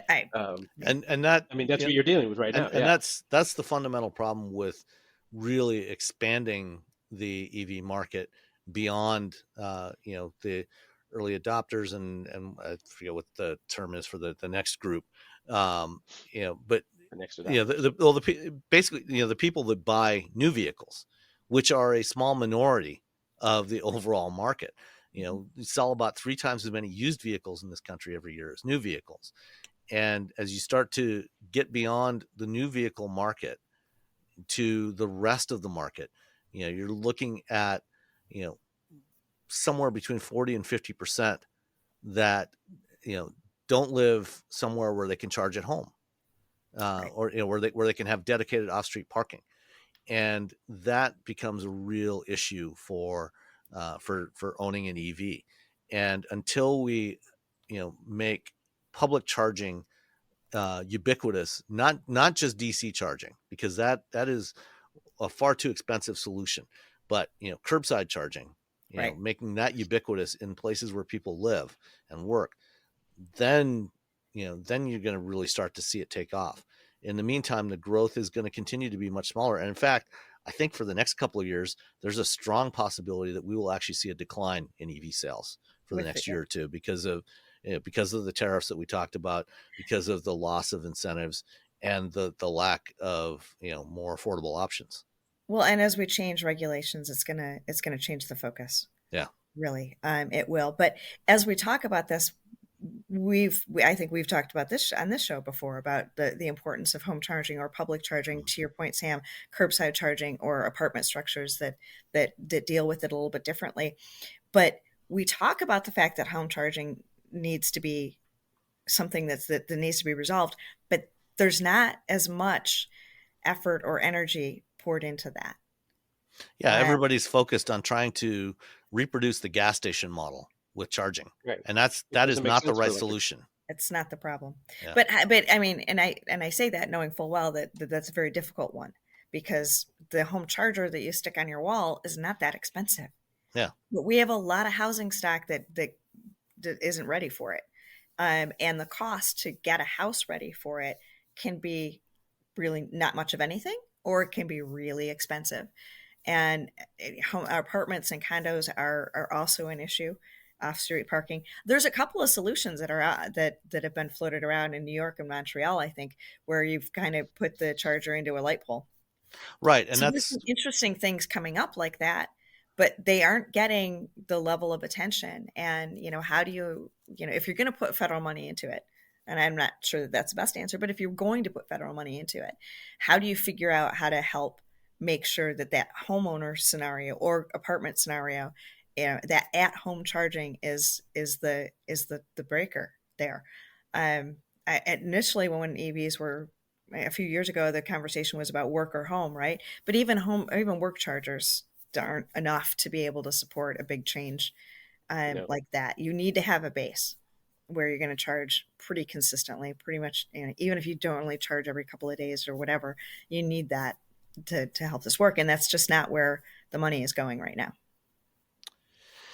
Yep. All right. On that note, time to wrap up. I want to say thank you both so much for taking the time to join me at the last minute today.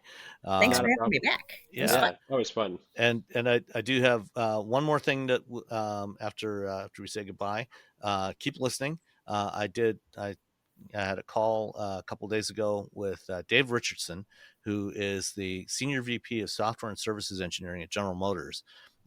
Dave came to GM in the fall of 2023 after a 12-year stint at Apple. And middle of last year, he took over as head of all the software and services engineering for GM. And very interesting conversation about some of the challenges GM's faced, how they're trying to tackle those.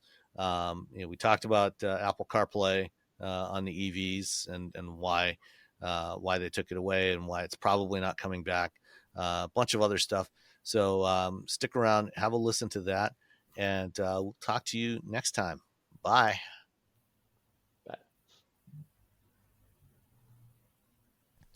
Hey everyone, it's Sam. I had a chance to sit down today with Dave Richardson, the Senior Vice President of Software and Services Engineering at General Motors. So Dave, for the last, since June of last year, has overseen all of the software development, software engineering, validation, testing at GM. And lots been changing under his tenure. He spent 12 years at Apple before coming to GM, and we had a very interesting conversation about the differences in working on software at a company like Apple versus GM. Also got into some discussion of CarPlay as well as AI. Enjoy. So, Dave, we haven't had a chance to chat before, but I have talked to some of the other folks over the last few years from GM's software team. You've been GM, about a year and a half now, I think? I joined in fall of 23. Yeah. And then stepped up to this role in, last summer, I think. When I first got here, I had really like the digital service software side of the business on Star, kind of everything that was off the vehicle, as well as some of the vehicle software itself. Mm-hmm. And now the role is really all of software and services engineering. So think of that like IT all the way through firmware, mechatronics, vehicle software, off vehicle, ADAS, all that kind of stuff. So pretty fun, exciting role. Lots of stuff to do though, for sure. Yeah, no doubt. Coming over from Apple to a company like GM, it seems like that would probably be a pretty radical change for you in terms of, obviously in terms of product, but in terms of the way that the companies work. What's been the biggest adjustment for you, coming into an automaker as opposed to, a consumer electronics company? Yeah, it's a good question. I think, reflecting on it, I think some things are quite different, but there are a lot of things, and maybe this surprised me a bit, there are a lot of things that are actually very similar. And so, what maybe your question, what surprised me the most? I think I didn't really understand, just the level of care and complexity that goes in when you're building software for safety critical systems. Right? And, the whole manufacturing aspect of that, how you bring quality, how you bring safety, and then how you take, Apple and I think a lot of big tech have figured out how to iterate very quickly on software and ship it quickly to customers and consumer devices. How do you start bringing some of that into a really safety-oriented culture and environment so that you can move fast, but you're also not breaking the foundations that are so critical? That's a very interesting problem that I hadn't seen before. Right? Yeah, and I think that's one of the biggest challenges that the auto industry has faced in the last few years. Is trying to transition towards that more of a faster, CI/CD type of approach, agile development. Because my background, I'm an engineer by training. I spent 17 years working on software and electronic control systems in the auto industry. Oh, great! Yeah, that's back in the 90s and up until 2007. Sure. But the way we did software then was very different. Once you delivered software for started production of a program, that software didn't change anymore. Then you'd start working on the next program. And now you've got OTAs and it's a great point. And I think, you think of a company like Apple, people buy the device and then really like features, it continues for many years and there's that expectation. I think we're trying to do that in auto, and you're spot on that what we're thinking a lot about is like, how do you get your software more modular, isolated, so that you can really separate out the things that are kind of safety critical from stuff that's more like user-facing content, the kinds of things you would expect to be updated more frequently in the vehicle. That's really hard because a lot of this stuff has been, kind of monolithic for a while, right? Like very not modular. And so, many of the things we're doing is not just bringing in processes like CI/CD, but re-looking at the code base and figuring out, hey, how do we separate these things out? How do we shift left with our testing so that you can bring kind of that software experience into auto, but not really break what is sort of core and foundational to auto as well. It's interesting. I mean, it's like, I don't think I would have coming in, that wasn't like top of mind for me. I don't think I would have kind of understood that until I was here at the company and saw it. Yeah, and of course, you mentioned, the safety critical aspect of it. Because the challenge, it's one thing, for a consumer electronics device, if there's a software bug or something doesn't work, it's an annoyance, and pull the plug out. It can be disruptive, but it doesn't usually kill people. Yeah, you don't want to get a software update and then your brake system fails. Exactly. Right? And there's also a lot of regulatory, which there's there needs to be. And so, safety things, regulatory emissions, all those kinds of things those are table stakes. You cannot break those things. And I think, as software gets more in the forefront in the vehicle, in the past, a lot of that software is embedded. There were a lot of tier providers that kind of did black boxes, and, a company like GM didn't have a lot of visibility into actually what the software was doing and a lot of control of that. And so that's another area where we're like, hey, if we have to have end-to-end control of the software, we better have better visibility and quite frankly, more ownership of some of the key code bases as well. Because you can imagine, if you're building a consumer electronics device and you really don't write most of the code and you just integrate it, it's really hard to move kind of those modern software delivery platforms. You can't really leverage those techniques. So that's another challenge I think that we're trying to work through as well. So, obviously GM has had its challenges with software in the last couple of years. Several of the products that launched over the last 3 years have had software issues, to put it gently. Most prominently the Blazer EV last year. Yeah, the stop sale on the Blazer EV. Yeah.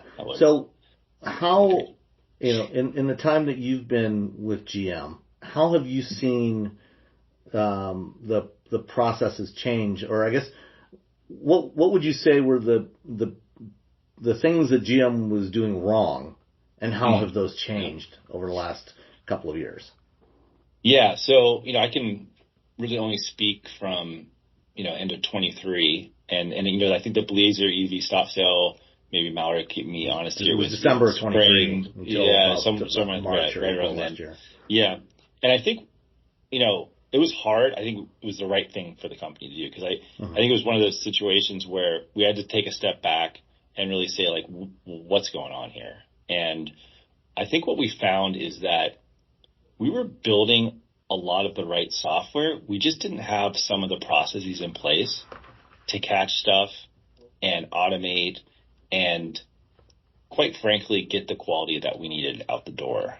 And so the things we spent a lot of time on, and we did this mostly through all of last year, and I think the results speak for themselves. I think, we haven't had stop sales from software. We've shipped a bunch of EVs, great reviews. So I feel proud of that. But what we found was, for example, we didn't have enough end-to-end testing. And so we built out quality labs where we had hardware benches across the world where developers could log into them. We built Jenkins-style farms for being able to automate and run tests against the hardware. We started doing similar things with actual vehicles for testing. Then we started bringing that discipline to more of a test-driven development for the developers, where, instead of writing code and kind of throwing over to the fence into the final release, we started saying, hey, no, you've got to write tests with your code. You have unit tests, you have to have functional tests, integration testing. We put gates in development so that tests would catch things before they could get checked in. We cleaned up Git repositories. We had bug review boards. I mean, all the kinds of things I think, you maybe would take for granted in the software industry and big tech. We brought a lot of that process. And I think, it was painful at first because you slowed everyone down. But then I think, you see the results of that coming out, because I think too much of what we were doing, we were relying on a bit of a hero culture and manual people to find stuff. And we've really switched that to automation, test-driven, all the way from development to end-to-end. And so that's really what I think was the big revelation and the work we did as a result of that. Yeah, I got to visit the software test lab in the basement of the Sloan building last summer. Did you meet Abdul on yes. the team? Yeah, I did. Yeah, okay, great. Spent some time chatting with him. He's leading a lot of that stuff, which is that lab was very impressive. Cool. And the way it was set up, basically having essentially an entire EE architecture for each vehicle type, each configuration. Exactly. That's right. And we're virtualizing a lot of stuff too. Mm-hmm. So, we're using cloud, and we're running virtual hardware models for even hardware that doesn't exist today, so that we can run 20, 30,000 regression tests overnight, where you get ahead of even having to use the hardware. So by the time you're actually on hardware, you're testing the things that you can really only do in hardware. Maybe that's timing related bugs. Maybe that's you actually need the specs of the hardware. And so again, the more of that we add, then quite frankly, by the time you get that software release ready, you feel pretty buttoned up that you've caught issues. But you know how it is. You can always test more. Yeah, never enough testing. Never enough. But a lot of progress there. Yeah, as one of my managers early in my career told me, at some point there comes a point in every project where you've got to shoot the engineers and get on with the job. Yeah, at some point you're like, we got to ship it. We could be the rest of our lives and not ship anything. So, but it's finding that defining what is the minimum viable product for a particular application. In this case, a car. And it's obviously very different than it is for a phone or a laptop. Exactly, and that's I think for me personally, not only a good learning experience, but also what I think is really interesting here is that, there is that line where you're like, oh, that's safety critical, or that's regulatory or emissions or whatever it is. And it really makes you think a little bit differently about just applying that usual train of kind of how you do software, and you have to make those trade-offs. So, also with vehicles, there's just a lot of hardware. There's a lot of kinetic pieces that you don't have in a phone, say, example, or whatever consumer electronic devices, where there's a lot of physics at play, quite frankly. And so thinking about physical simulations, how do you test stuff where you need to have, wheels moving on a road or various sort of physical interactions. That's another interesting space that we've got ideas, but there's, I think, more we can do there as well. Sure. So, at this point in January 2025, do you feel like that that you've got the right kinds of processes in place and the right organization to be able to successfully move forward and continue developing modern automotive software? I do. I feel like what we did in 24, and I think Mary talked about this, was like, focus on the foundations, quality, safety, and execute and get that machine going. I think what we're seeing now, and we did, you probably know, we did some organizational changes. A lot of that was, quite frankly, driven by the fact that GM hadn't had all of software together in an organization. And so a bunch of different places came in, and you had overlap, you had, people with the same skills. So we had to do some big changes around that. So I feel like right now, we're pretty settled as far as that goes. I think that what we're trying to do this year is you got to continue to execute, but we're pushing a little bit more harder on the innovation. So we think about autonomous vehicles, Super Cruise, that developing. We're trying to think about, maybe rethinking what's the in-vehicle experience look like, and trying to make maybe something that's a little bit more GM specific or GM branded across our vehicle fleet. Obviously AI, everyone's talking about AI. I think we're trying to figure out what's the hype versus what's reality, because just because you can do it with AI, not clearly you want to throw it into a vehicle, quite frankly. And so again, a lot more focus now of like, all right, let's think about innovating now that we have a lot of the foundations in place. I think we're going to continue to evolve. There'll probably be more changes that we need to do and different focus, but I feel settled, right, in a way that I certainly didn't feel. You think the team is set up in the right way now and has the right tools that it needs to move forward? I think so. And we're continuing to bring new stuff in, but I think I feel like now I've started, I got a foundation of a house, right? You can kind of keep building on that, where I don't think we were at that place maybe 8 months ago, quite frankly. And you mentioned doing more testing with virtual hardware. And that was something that we talked about when I toured the lab last summer, that they were really kind of just getting started with that, with having virtual versions of next generation ECUs and domain controllers and everything to test on that before you get the physical hardware.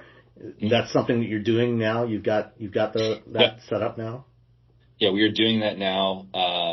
Actually, just saw a demo last week in Milford, where we're ramping that up at scale for a lot of the pieces at the mechatronics layer, which is pretty cool. As you know, there's different levels of fidelity of virtualization for hardware. If you want it to be, gate accurate, it runs a lot slower. Cycle accurate versus, say, functionally correct. So we're now thinking about, for the different use cases, okay, what's the fidelity of the model that you need, what matters.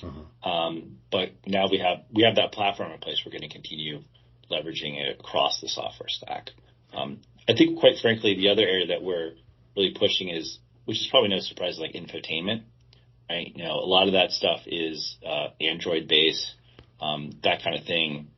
You can pretty readily run virtualized for development as well as test in the infotainment space. That was the next topic area I wanted to delve into, because you mentioned the in-vehicle experience. Obviously, GM has transitioned to an Android automotive-based infotainment system across most of its vehicles now. And one of the more controversial decisions of the last couple of years was the decision to move away from supporting smartphone projection, at least on the EVs.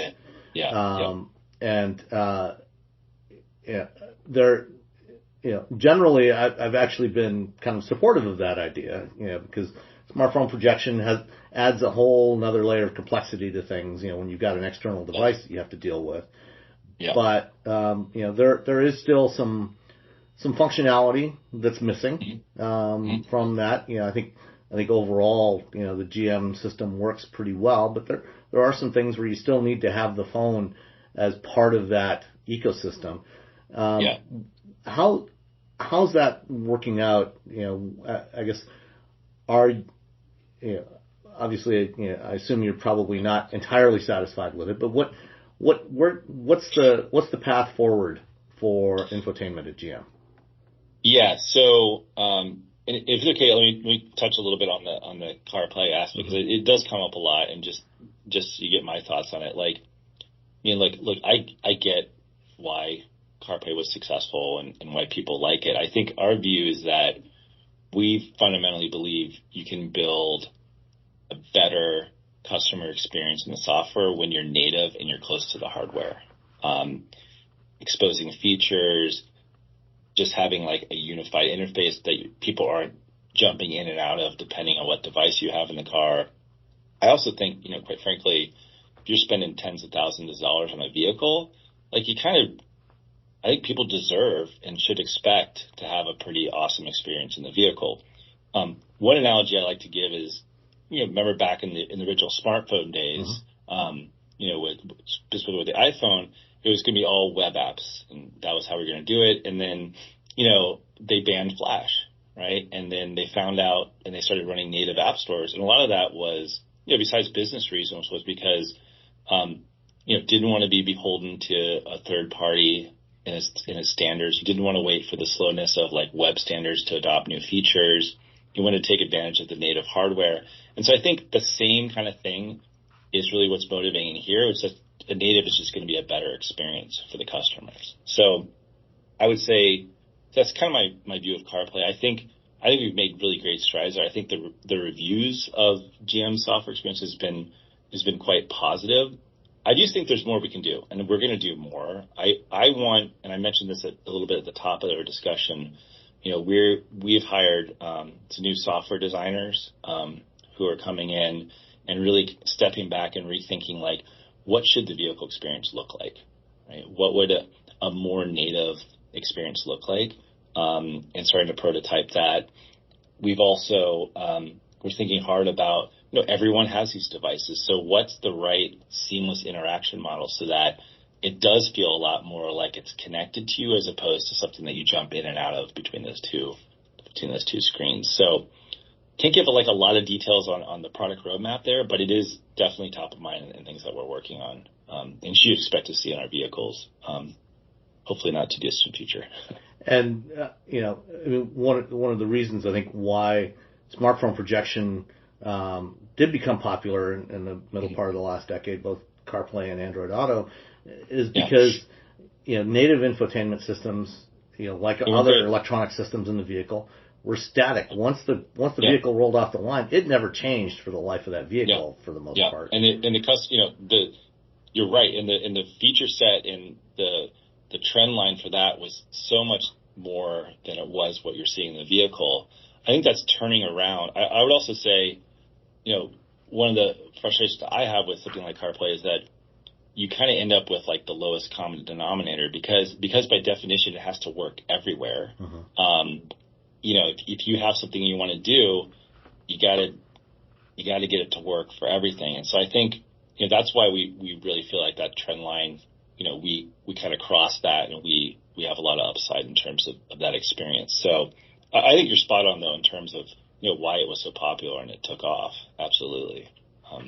So, you know, just to kind of wrap up around this part of the discussion, you know, obviously you can't talk about specifics, but you know, I think one of the areas that's missing from the current Android automotive experience, you know, is messaging, and you know, regardless of whether you're an iPhone user or an Android user like I am, you know. The whole blue versus green. Yeah, but Xbox Windows. Yeah. I mean, you know, with when I plug my phone into a vehicle that's got Android Automotive, you know, I can get message notifications on the screen, and you know, you can get that through Bluetooth with the Android Automotive experience. But you know, do you see areas like messaging and maybe an expansion of some of the available streaming apps, for example, in the Play Store, you know, coming to that experience? Yeah, you know, without kind of the specifics, I think that's exactly the kind of thing we want to do. We recognize that, you know, those devices are very personal and their life's in it, and so we want an experience when you sit in the car that it kind of seamlessly works together and it doesn't feel clunky. And the kind of the key features that maybe your phone provides, like those should be available and seamless in the vehicle. We're spending a lot of time. I think a lot of that is trying to figure out what's the interaction model and a lot of the design. The other aspect of this too is like safety. You got to be careful, like messaging in the car. You know, do you have a keyboard? I mean, you don't want distracted driving. And so again, kind of back to the original part of the conversation with safety is like, how do we have this experience in front of your face, but bring that functionality to the screen so that you're not distracted? And I think, again, that's an area where it's like kind of new for me. You know, that's a different way of thinking about stuff. But I think you're totally right with that. And that's again, the areas that we're really trying to figure out how to do that safely and do it well. Okay. You know, because you can imagine easy things you would do, but not sure that would be a good or safe experience, quite frankly, for the driver. Yeah. Maybe when you have a lot more autonomy in the car in that future, then it's a different story as well, but certainly not at this point. Yeah. In fact, if I can have a text message read to me and reply to it by voice, that's something that, has worked pretty well for me for a long time with protection. That's pretty solid. And, I'll tell you, like, voice is definitely, like, voice control is an area we're looking at, and not surprising with all the new LLMs out there and ChatGPT, like, the kind of stuff that you can do there is, orders of magnitude better than it was even a few years ago, right? And so we're exploring those options, and then you get into a very interesting space of like, well, all these models can do really cool stuff, but it's like, does it make sense in a car? Like, is that what the consumer wants, or is it just like a flashy thing that you could add? But it is a fun space to be in, because you're starting to say, like, things that weren't possible maybe 10 years ago are suddenly like maybe a possibility, right? So more than just reading back something. Yeah. Right? So what do you see as some of the potentially useful applications of AI or LLMs in the vehicle? In the vehicle, I mean, I think probably the most obvious one is really a pretty killer. Sorry, I may have the wrong word to use. A pretty awesome digital voice assistant, I think, is the obvious one. And I think that's for, think about being able to control and do things in your car with your voice, as opposed to having to find a menu or click a button or something like that. And I don't think voice mode is something that maybe people want all the time, but boy, it'd be pretty great to do things like maybe roll the back windows down a little bit, or, hey, can you adjust the comfort settings? I mean, a whole bunch of stuff. I think just basic controls around the vehicle and stringing things together that might be multiple processes to do in a vehicle to get what you want, I think are much easier to do, where before it was like, it didn't really understand you, it wouldn't do the right thing. And if it wasn't perfectly programmed as a sequence of things to do, it wouldn't do it, where an LLM can generalize. And so I think you don't have to bake into a whole bunch of canned use cases. You can give potentially the model access to a lot of the controls of the system, and it can adapt and do what you ask it to. I think that's pretty exciting. So that's kind of where I think the most obvious area we're looking. I mean, the other one is obviously, self-driving autonomy. That's a big thing. And you see really now these end-to-end models and these foundational models for robotics, that's really where the industry is going for that stuff too, as opposed to more of the rule-based systems. So all this technology, I think, are kind of converging in the vehicle. Without rambling on, the last point with AI is there's a lot of internal stuff in the enterprise too. So how we develop software and test it, manufacturing, logistics, that's quite frankly, I think, where a lot of the impact is happening today, sort of in the enterprise and manufacturing. One last question on the AI front. Sure. Is that, do you see the potential for having the models running locally on device in the vehicle as opposed to running in the cloud? Yeah, definitely. And I'm sure everyone's reading about DeepSeek recently, right? What's happening there. And so, our view has always been, and I think this is not just with AI, is like, when you go from off vehicle on vehicle, that connectivity link, how do you have an experience that isn't jarring when you lose connectivity?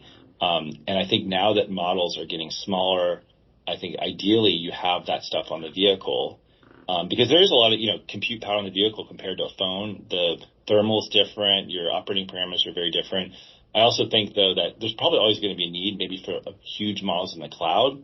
And so what we're thinking about is like, hey, what's kind of that hybrid world look like? Maybe some things happen on the vehicle, some things go offline as a hybrid sort of way of doing things.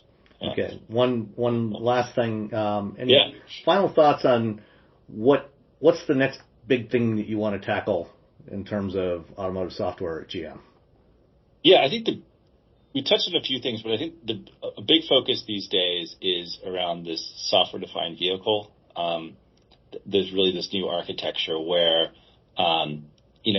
instead of a traditional electrical architecture you have in a vehicle, now you've got something that looks a lot more like a PC where you've got, CAN is behind aggregators. You're using Ethernet between those aggregators. You've got a central upgradable compute. So a lot of what we're focusing on is this new electrical architecture. And then the software stack on top of that, that's going to be, for the next 15, 10, 20 years out.